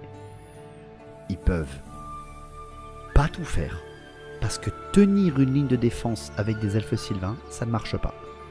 T'auras aucune unité, mise à part des esprits de la forêt, qui franchement sont pas vraiment géniaux pour tenir très longtemps. Et c'est pas vraiment des lignes, c'est des blocs. Ça n'ira pas. Pour moi, ils sont plus là. Ils sont plus là. Ils sont pas attention, parce que attention, ils peuvent vraiment faire beaucoup de choses, mais ils sont techniques. Est-ce qu'ils sont plus techniques que des contes vampires? Je les mettrais là. Je les mettrais là. Tu dois passer ton temps à mesurer à coup de 3 règles triangulées pour savoir comment tu vas bouger. C'est vrai qu'il y a ça. C'est vrai qu'il y a ça. Parce que autant encore le conte vampire, tu vois, s'il se loupe en phase de mouvement, c'est pas très grave parce qu'il va pouvoir tanker avec ses PV. Jamais vu sur la table, jamais affronté, jamais joué, me dit Let's Sky. Viens quand tu veux à la maison, je vais t'apprendre ce que c'est si tu veux. Je dis ça comme si c'était une menace, mais tu vas pouvoir me rouler dessus si tu veux. Les elfes sylvains, ils sont très techniques. C'est peut-être l'armée la plus technique à jouer. C'est l'armée la plus technique à jouer, franchement. Autant il faut faire attention, mais si tu la gères, ça marche bien. Je ramène mes bulldozers, ça marche. Franchement, elle est là. Moi, je sais pas si ça vous va, moi je dirais là. Je les colle en top pour commencer, pour les affronter très régulièrement. Ah, ça veut dire que tu as un très bon adversaire alors. Ça veut dire que tu as un très bon adversaire qui te permet justement de bien les comprendre. Mais en fait, je pense qu'il serait top à commencer. C'est vrai, tiens, c'est une très bonne phrase, Troxonogar. Il serait très bon pour commencer, pour apprendre, en fait, en armée à affronter. En gros, ok, allez, on commence le jeu, on apprend d'abord les règles avec... moi, je prends la même armée que toi, puis on regarde un petit peu ce que ça donne. Et tu veux voir ce que c'est une armée technique? Bah viens, je joue les elfes sylvains et je te montre comment on les joue. Mais je t'explique tout, hein, je te montre tout. Et toi, derrière, après, t'essaies de réagir. Ça, c'est bien. Ça, c'est une bonne idée. Mais pour moi, à jouer, il reste très technique. En V8, le souvenir de buter un homard avec un chasseur ogre au tir, le tir barbelé, très très bien. Ah, si tu les maîtrises, par contre, ils sont très bien. Mais il faut les maîtriser, donc c'est pas pour commencer. Mais pour apprendre la technicité aux jeunes joueurs, leur mettre un elfe sylvain à un moment dans leur apprentissage, c'est très bien. Magicien pas mal, cavalerie pas mal, leurs archers sont dingues. Je mettrais même la cavalerie est meilleure que les archers hein, maintenant. Les elfes sylvains ont fait des entraînements à affronter pour justement gérer tous les aspects du jeu. Ouais, parce qu'ils peuvent gérer beaucoup d'aspects. Hein. Ils gèrent beaucoup d'aspects. Hein. Ils ont des immunités à psychologie, ils ont de la magie, ils ont de la terreur, ils ont de l'endurance, ils ont de l'armure avec les esprits de la forêt, ils ont de la vitesse, ils ont de la maniabilité, ils ont du 360, ils ont du 90 degrés, ils ont du tir à 32 pas, ils ont du tir à 12 pas, ils ont du corps à corps à initiative très forte, ils ont très peu d'armure, donc tu es obligé de gérer ton mouvement. J'entends, mais du coup ils peuvent tout faire, je pense. Ils peuvent tout faire, mais... Alors, ils peuvent tout faire, c'est vrai, mais ils peuvent tout faire que si tu maîtrises leur technique. Ils ont toujours la règle de la forêt gratis. Oui, c'est vrai, ils ont une règle de forêt gratis. Dans la grande armée. Une ligne de garde dans une forêt, ça tangue bien. Ça tangue bien, sauf si t'arrives avec une force 4.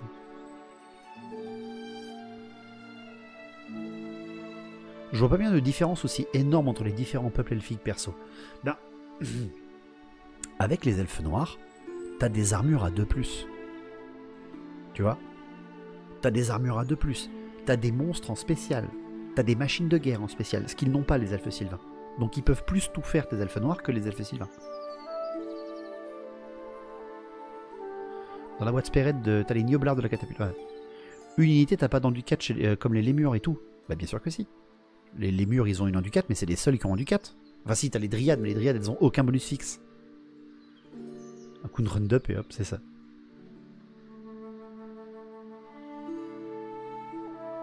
Les elfes noirs, pour moi, non, ils peuvent plus faire que les elfes sylvains. Ils peuvent plus faire. Par exemple, tu vois les lémurs, comme tu dis, les lémurs et tout, c'est des unités qui peuvent tanker, mais c'est pas des unités qui peuvent bloquer une ligne. Ta garde noire, elle est parfaite pour bloquer les lignes, parce que c'est de l'infanterie lourde, plutôt bien armurée, avec les obstinations et tout ça, et les bonus fixes. Les elfes sylvains, les bonus fixes, c'est pas du tout leur gameplay. Tu le reconnais comme ça, un joueur elfe sylvain, il arrive avec sa forêt sous un bras en plus de son armée. Les murs en plus, on a que 2 pour 1000 points. Ouais, t'en as 2 ou 4 pour 1500, un truc comme ça. Et puis t'as tellement de concurrence avec le lémur. Quand t'as le choix entre les damoiselles de l'épine et des Kurnous et des guerriers faucons et les lémurs, bah, c'est compliqué de choisir l'antimobilité pour plutôt la lenteur et le tankiness. Sachant que le reste de l'armée n'arrivera pas à tanker aussi bien que tes lémurs. Mais ça peut être très bien pour attirer les pièges, en effet. Mais c'est technique. C'est technique. Chameau, tu m'as chauffé avec mon armée d'ogre. Avec plaisir, Rodolphe.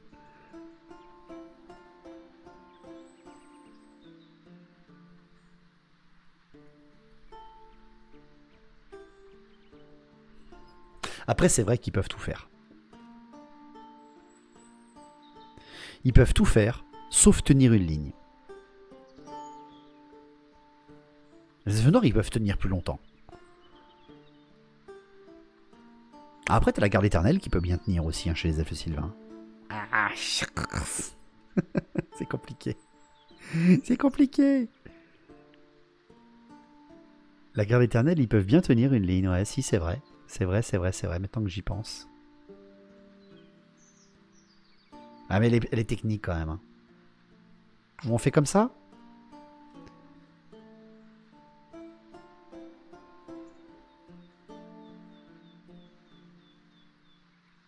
C'est quand même plus technique que le bretonien, on est d'accord. On est d'accord.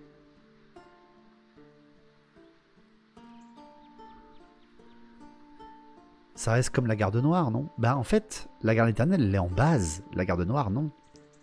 Là, c'est bien. Là, c'est peut-être pas mal. Hein, parce que c'est la limite, vous voyez ? Ils sont à la limite du technique.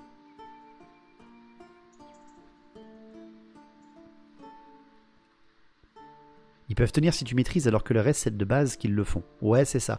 Mais donc, ils sont vraiment limite, tu vois là. Tu vois, ils sont vraiment à la limite. Si on peut tout, si on garde l'idée qu'ils peuvent tout faire, c'est case 2. Avec la troisième case, c'est technique, mais c'est comme tout. Tu prends, tu gères ou tu ne gères pas. Oui, mais il y a l'idée aussi pour quelqu'un qui ne commence le jeu. Ils peuvent tout faire, mais attention, ils sont vraiment proches de la technicité, tu vois. Ouais, je vais les laisser là pour l'instant. Je vais les laisser là. Aux elfes. Aux elfes. Magie ultra forte, personnage super fort, unité de base intéressante, il y a de tout. Il y a de l'infanterie, il y a du tirailleur, il y a de l'éclaireur, il y a de la cavalerie lourde, de la cavalerie légère. Unité d'élite super intéressante, cavalerie intéressante, monstres, volants, artillerie, chars, unité de chars, chars volants. Ça fait mal au fiac, mais top du top pour commencer. Ouais, ils sont bien pour commencer. C'est terrible, mais ils sont bien pour commencer. Ça me fait chier, hein, ça me fait chier. Hein. Non, mais ils sont top pour commencer. C'est tout. Je me casse. Et même moi, je suis joueur Alpha Sylvain, je vous rappelle. Mais entre... Trop propre sur eux, mais bon, Dixit mon tyran, c'est ça. Je suis en dessous des elfes, dit le roi Thorgrim. Ils ont même pas l'aspect dur à gérer des autres elfes. Ils sont quand même un peu en dessous des peaux vertes. Moi aussi je me tire. Je suis désolé, soyez... Just beating fact, bro. Les hauts elfes en plus, avec l'arcane journal, qui leur permettent d'avoir des tirailleurs force 4, force 6, force 4 au tir, force 6 au corps à corps, d'avoir des bêtes de guerre en avant-garde, d'avoir des monstres débuffeurs. Non, mais ils sont géniaux pour commencer, il faut arrêter les conneries. Ça va être long jusqu'à 3 heures, mais c'est moins pire que ce que je viens d'entendre. Non, ça va, il nous reste plus qu'une heure et demie, on avait le plus long. Hein. Des blonds en armure.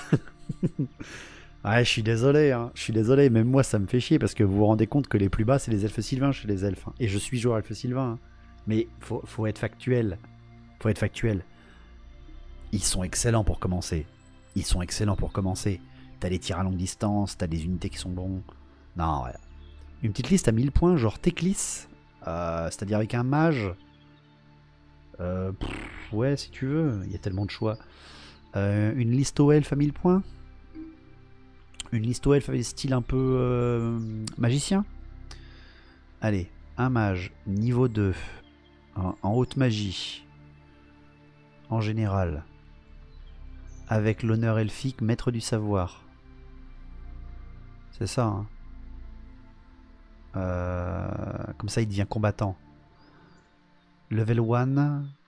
Il connaît un sort générique. Il a une épée de Hoët. Ok, donc il peut pas être niveau 2 alors. Si, il peut être niveau 2. Si, il peut être niveau 2 parce qu'il est... Donc on le tankinera après. On le tankinera après. On lui met... On lui met...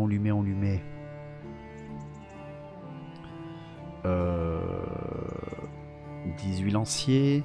On va faire une armée classique, on va pas faire une armée pétée. Clac. On met des archers en détachement parce que c'est rigolo. On met un bloc de mettre des épées de Weth parce que ça c'est classe. Et on en met un bon gros bloc là, bien burné. Avec le bien entraîné parce que c'est rigolo. On met une baliste parce que c'est l'or. On met un grand aigle.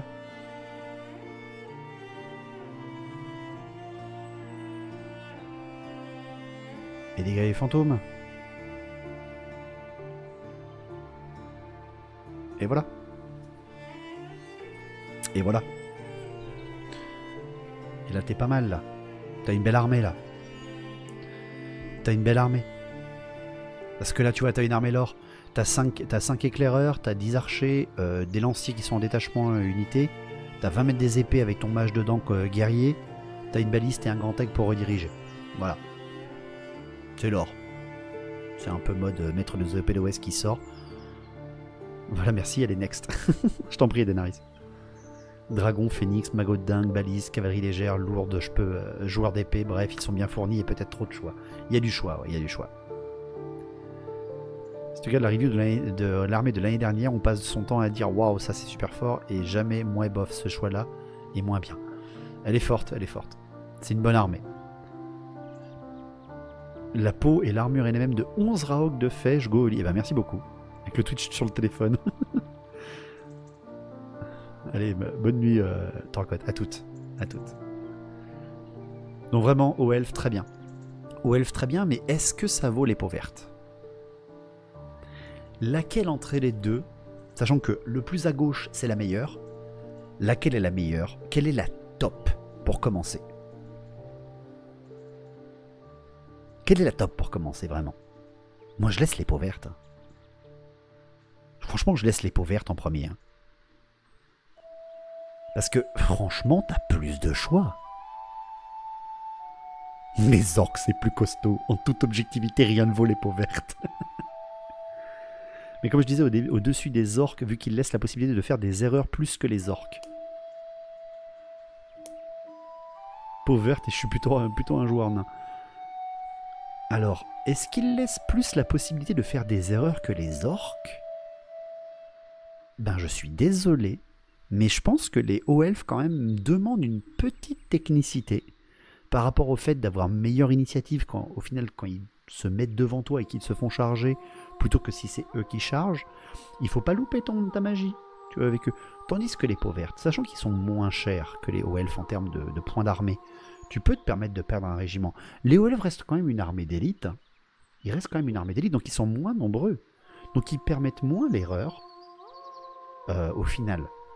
Ils permettent moins l'erreur, je trouve, au final, que les peaux vertes. Les peaux vertes, ils ont des unités sacrifiables. C'est peut-être la seule chose qui manque aux hauts elfes, à part les grands aigles, c'est leurs unités sacrifiables. Les orques, si tu rates ton positionnement et que tu te fais charger, alors que les elfes, tu peux te permettre de te faire charger. Attention, les elfes, tu peux te permettre de te faire charger que dans certaines situations. Parce que les elfes, c'est pas du tout fait pour tanker. Même les hauts elfes. Les hauts elfes, c'est pas du tout fait pour tanker. Tu espères juste que l'adversaire fasse un mouvement de charge qui soit égal ou inférieur à ton jet d'initiative. Les elfes, ils ont 5 d'initiative au premier round de corps à corps, voire 6 s'ils ont des lances. Ce qui fait que si tu charges avec un initiative de 3 et que tu as placé correctement tes hauts elfes, ils vont frapper en même temps ou avant. Mais ça, c'est parce que tu t'es placé, donc tu as fait de la technicité. Tandis que les peaux vertes, ben, tu perds un régiment de gobelins. Oh merde, ça fait chier, mais c'est qu'un régiment de gobelins. Tu vois, t'as d'autres trucs derrière qui peuvent faire extrêmement mal. Étant un joueur ogre, j'ai plus peur des orques. En plus, c'est illisible les orques. Mais les hauts elfes sont forts. Ils sont plus imprévisibles. Et encore, et encore. Réflexe fixe, c'est le plus simple pour le premier tour. Ouais, je sais bien. Ouais. Hauts elfes, ça relance la magie chaque tour, c'est plus fiable sur ce point-là. Alors d'accord, mais par exemple, les mages gobelins sont meilleurs que les mages aux elfes, parce qu'il n'y a pas de restriction. Donc techniquement, tu as plus de niveau 4 que de niveau 2 chez les peaux vertes que chez les hauts elfes. Et en plus derrière, tu as des sorts très très forts. Mais oui, c'est sûr, les hauts elfes peuvent relancer, et les elfes qui relancent, c'est très fort. Pour moi, ça se vaut. Ils se valent, mais je mettrais quand même un petit plus pour les peaux vertes.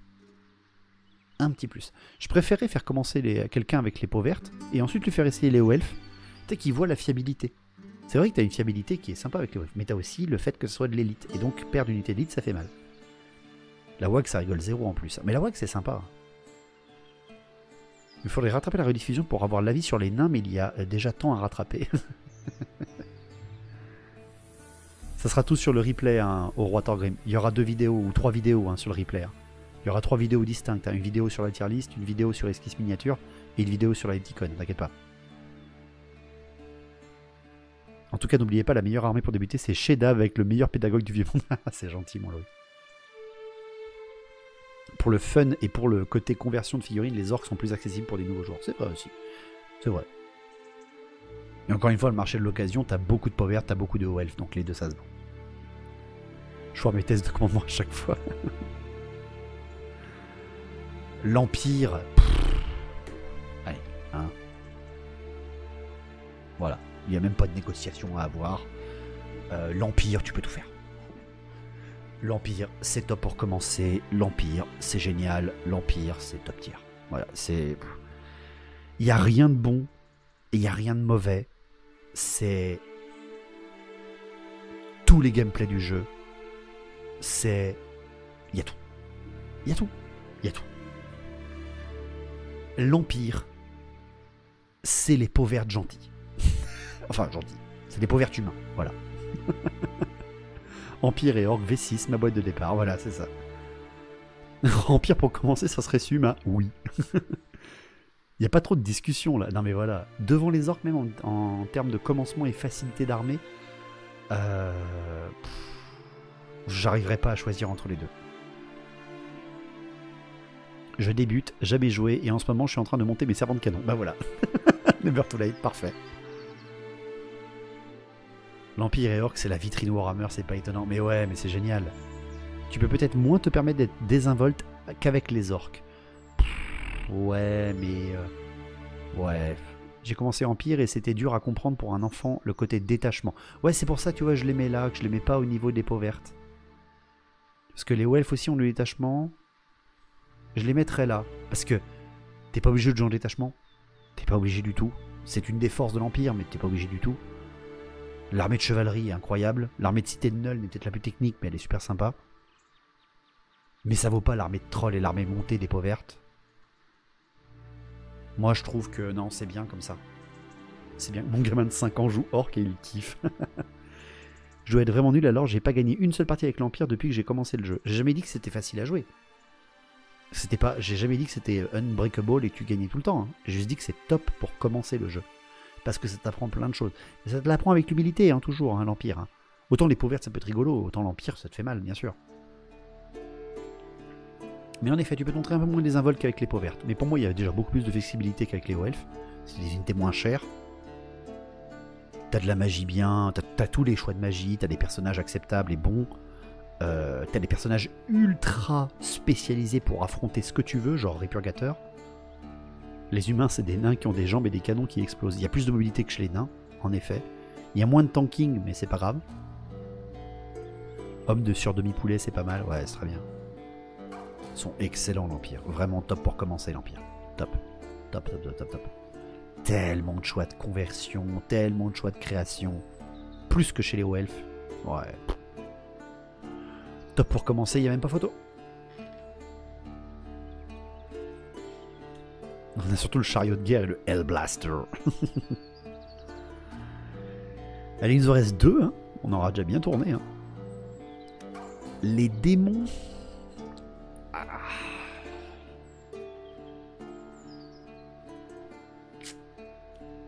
Les démons.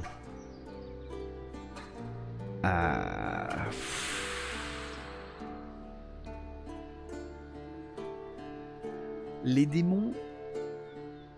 T'as quasiment pas... Enfin non, c'est faux, attendez. Je vais me remettre au goût du jour Old World. C'est rapide.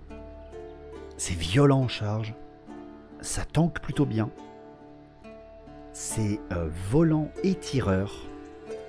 La magie fait pas rêver. Enfin, la magie fait pas rêver l'adversaire. T'as de la mobilité de fou furieux. T'as 0 armure ou presque. T'as de l'invulnérable qui ne fonctionne pas contre la magie. Ça t'immunise à beaucoup de jets que d'autres ne font pas. Et t'as des restrictions d'armée qui sont ultra techniques. C'est une armée qui est égale aux Skaven. Parce qu'ils ont des personnages très forts et des personnages acceptables. Mais ils n'ont pas l'entre-deux. Ils n'ont pas de personnages sur char, ce que les Skaven ont, mais ils ont tous les restes que les Skaven n'ont pas. Ils ont des restrictions d'autant plus, voire plus chiantes que les Skaven. Et le fait que tu sois obligé de partir sur un dieu majoritaire et les autres en sous-main, c'est compliqué. Tu peux faire une armée mixte chez les démons, genre mixer Khorne et Slaanesh. Alors tu peux une Azurian, mais tu n'auras aucune unité spécifique d'un dieu qui n'est pas le tien. Ou alors en rare, tu n'en auras qu'une seule, tu vois. Le broyeur d'âme reste super intéressant, le prince démon est sympa, mais moins sympa que chez les guerriers du chaos. Khorne, t'as pas beaucoup de tir, non? Mais à Khorne, t'as le canon à crâne qui est très sympa. Tzeentch est l'armée full tir, par exemple, full tir mobilité magie, tu vois, mais 0 tankiness, 0 corps à corps. L'armée de Slaanesh, ultra rapide, magie très puissante, mais derrière, tankiness 0 et arme à distance 0. Nurgle, tanking absolu, lenteur maximale, magie ultra énervée, quelques tirs et des tirailleurs. Pour moi, Nurgle est très intéressant. Korn frappe en charge et beaucoup de dégâts, mais derrière après, tanking est 0. J'adore Warhammer Fantasy, mais je déteste les vieilles figurines. Quelle armée me recommandes-tu? Est-ce qu'il y a de bonnes gammes? Impression pour les nains? Oh oui, les Doremir, oui. Oui. Tiens, regarde notre partenaire. Je te montre notre partenaire. Regarde, Forge 3D, code Warhammer 10. Voilà, et nains. Nains, t'as des trucs de... Voilà. T'as des trucs de fou. T'as des unités... Vas-y, bave. Voilà. Tu veux du nain, t'as ce qu'il faut. T'as des choix incroyables.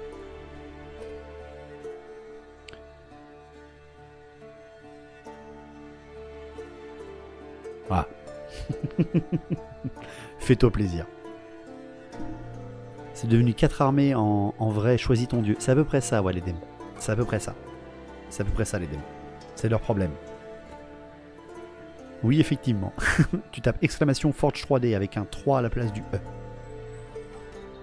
L'invue est quand même permissive, ce qui la poserait en attention, mais les contraintes de liste sont peut-être pas évidentes, effectivement. Vraiment, en fait, les démons, c'est très dur. C'est très très dur, mais ils sont ultra sympas si tu veux te lancer dedans. Parce que c'est une armée très atypique, c'est une armée pas si chère que ça à créer. Tu peux te faire plaisir. Tu peux te faire plaisir, mais quand même, elle est très dure. Elle est très très dure. Et il suffit que voilà, l'adversaire, en petit format, pourquoi pas. En petit format, regardez, en 1000 points, toujours on va rester encore en 1000 points, en démon. On va faire un Blood Bowl en attendant 3 heures. Je t'en prie, Blox. Les démons, en 1000 points, en grande armée, parce que de toute façon, il n'y a pas d'autres trucs. Donc 250 points maximum, donc tu peux soit avoir un prince démon, soit pas avoir de gros personnages forts. Déjà d'une, ça fait mal à 1000 points. Donc je conseillerais un personnage de Nurgle, en général, en mage, démonisme. Parce qu'en fait tout fonctionne avec des boosts. Il faut tout booster en fait. Non, c'est la bannière je crois. Ah oui, mais il lui faudrait une bannière. Tant pis, c'est pas grave. Porte-peste, tu te mets un bloc de 20. Parce qu'il faut que ça tanque. T'es obligé. Il te faut des bonus fixes avec les démons. Tu mets la reroll des 1, c'est ça, non? Bien. Ouais, tu mets la reroll des 1. Non, merde, c'est pas le bon. Ça fait 313 points, c'est un tiers de ton armée, c'est très cher. Tu prends des drones, parce que ça, par contre, c'est génial. Avec seulement le porte-étendard, t'as pas besoin de plus. T'en as même 2, ça c'est bien. Des nuées de Nurglings. Et en rare, bon, t'as plus de points, 965 points, t'as plus de points, donc tu te mets au pire un niveau 2. 5 points, il n'y a rien à 5 points. Et voilà.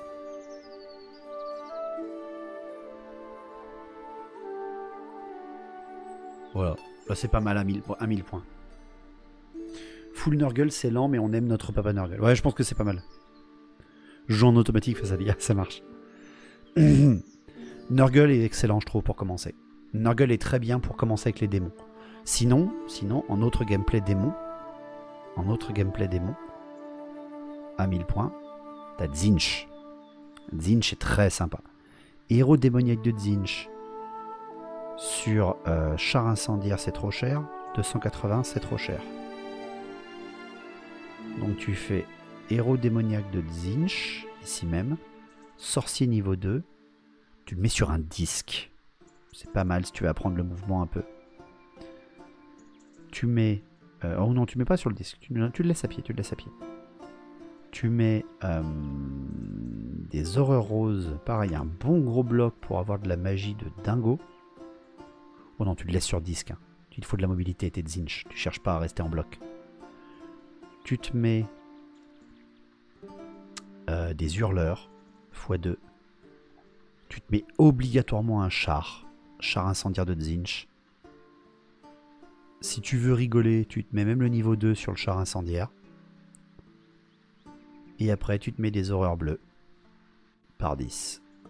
Combien c'est ça? 90 points. Il me reste 20 points. Et ben tu leur mets ça. Et tu diminues la taille de tes horreurs. Ah, ça passe pas.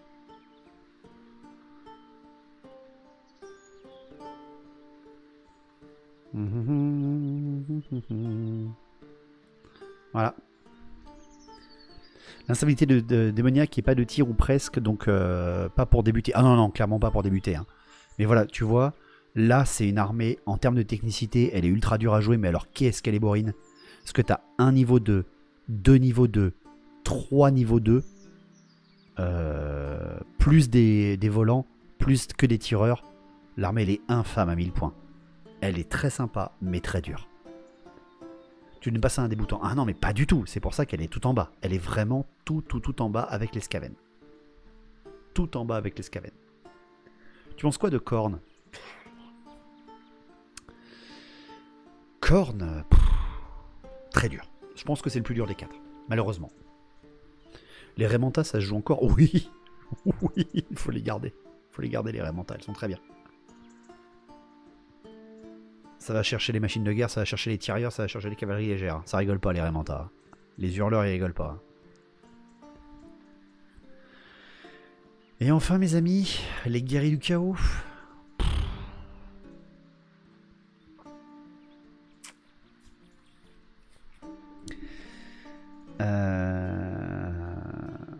Les guerriers du chaos.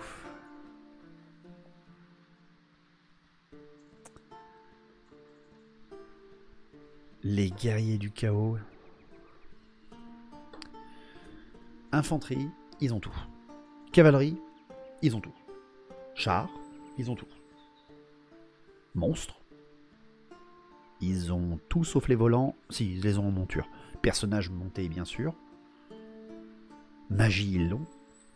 Tir à courte portée, ils l'ont. Artillerie, ils en ont un tout petit peu.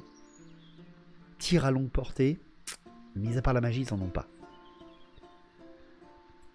Ils ont de la mobilité. Ils ont de l'impact. Ils ont de la résistance. Ils ont les marques des dieux. Ils ont... Non, ouais, ils ont tout. Ils ont tout. Ils ont tout, ils ont tout, ils ont tout. Le manque de DPS distance va manquer. Alors, le manque de DPS distance va manquer en effet.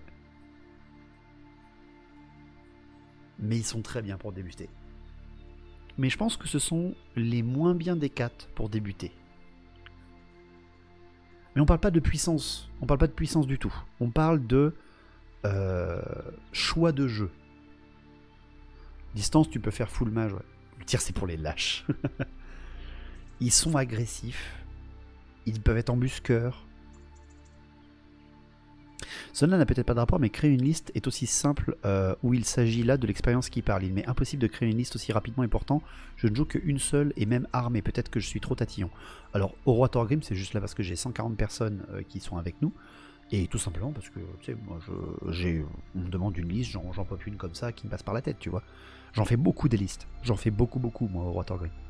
Et j'en fais depuis 2005, donc ça fait 20 ans. Pour moi, le canon ne rentre pas dans le choix. Oui, le canon Apocalypse, c'est pas non plus une artillerie de fou. T'as le dragon du Warp maintenant, qui est une artillerie acceptable. En arcane, ils ont du gameplay, bien sûr. En parlant de chaos, les loups de mer, ça vaut quoi SVP? Une armée Norska, ça fait envie. C'est génial, Bender Benichou. Vraiment, pareil. Hein. Alors, je suis désolé, mais je fais ma promo, mais je suis là un peu pour ça aussi. Hein. Avec le partenaire Forge 3D, on a fait une armée intégralement jouable de 1500 points de loup de mer. T'as une boîte entière, là t'as pas le code promo encore qui est affiché, mais ça te descend à 220 ou 215 je crois, avec le code promo, et t'as 1500 points jouables.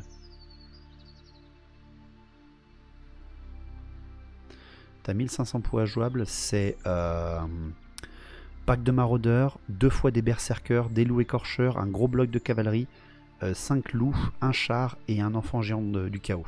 Loup de mer, c'est vraiment ultra sympa en termes d'armée, je trouve. C'est vraiment une armée qui a une gueule. C'est vraiment une armée qui a une gueule. Et il y a des super décors à faire. Ouais, en mode viking, t'as des trucs de fou furieux. Et tout ça, c'est jouable. Là, t'as du niveau 4, t'as de tout. Franchement, ils sont vraiment sympas. Ils sont vraiment sympas. Je vais check ça, je t'en prie Bender. Mais vraiment c'est une très bonne armée. Si tu veux Bender, tu tapes exclamation YouTube, tu as 2 rapports de bataille avec des loups de mer. Un full narratif sorti en décembre contre Kislev et un technique contre une horde de trolls avec Fridal, leur héros principal. Merci Nemerov, merci beaucoup pour le raid des 11 personnes, merci beaucoup. Bienvenue à tous, bonne nuit à tous. J'espère que vous allez bien. On attend les 3h du matin pour le reveal de la Leticon de Games Workshop. J'espère que ton stream s'est bien passé.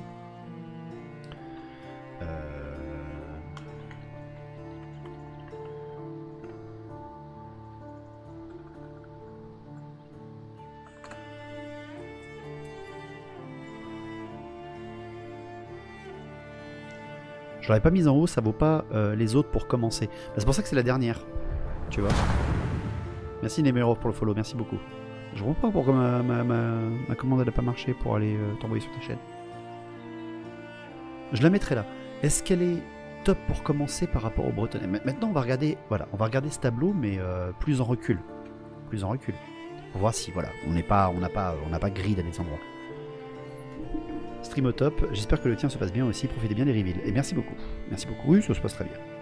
On est à 6 heures de stream bientôt, mais ça va très bien. Vérifions qu'on n'a pas fait des conneries. Skaven et démons en bas, je suis d'accord. Au-dessus de Homme Lézard, Royaume Ogre, je suis d'accord aussi parce que c'est des armes. Merci Nocibus, merci beaucoup. C'est des armées, alors les 2 premières sont très dures en termes de gameplay, sont très dures en termes de liste d'armées, mais elles ont un fun de fou.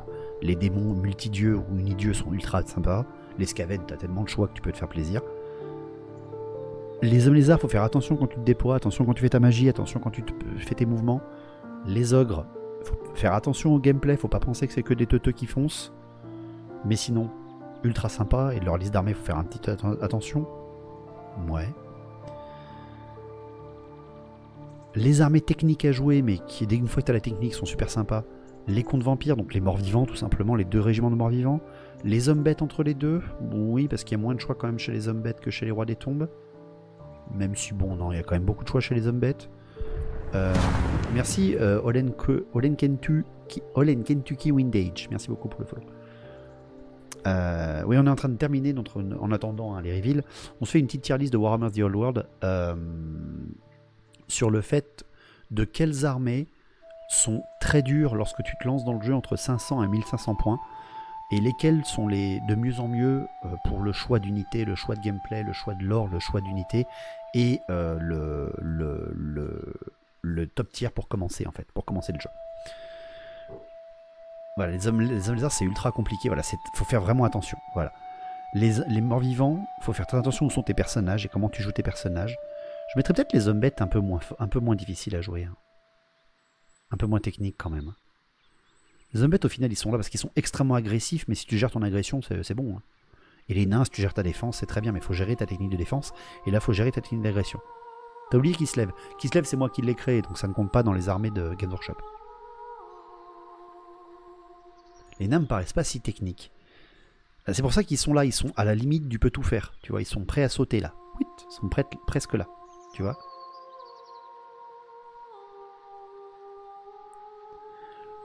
Dans les armées où tu peux vraiment tout faire, vraiment à la limite du attention c'est technique, c'est les elfes sylvains. Après t'as les nains du chaos, les elfes noirs et les bretonniens.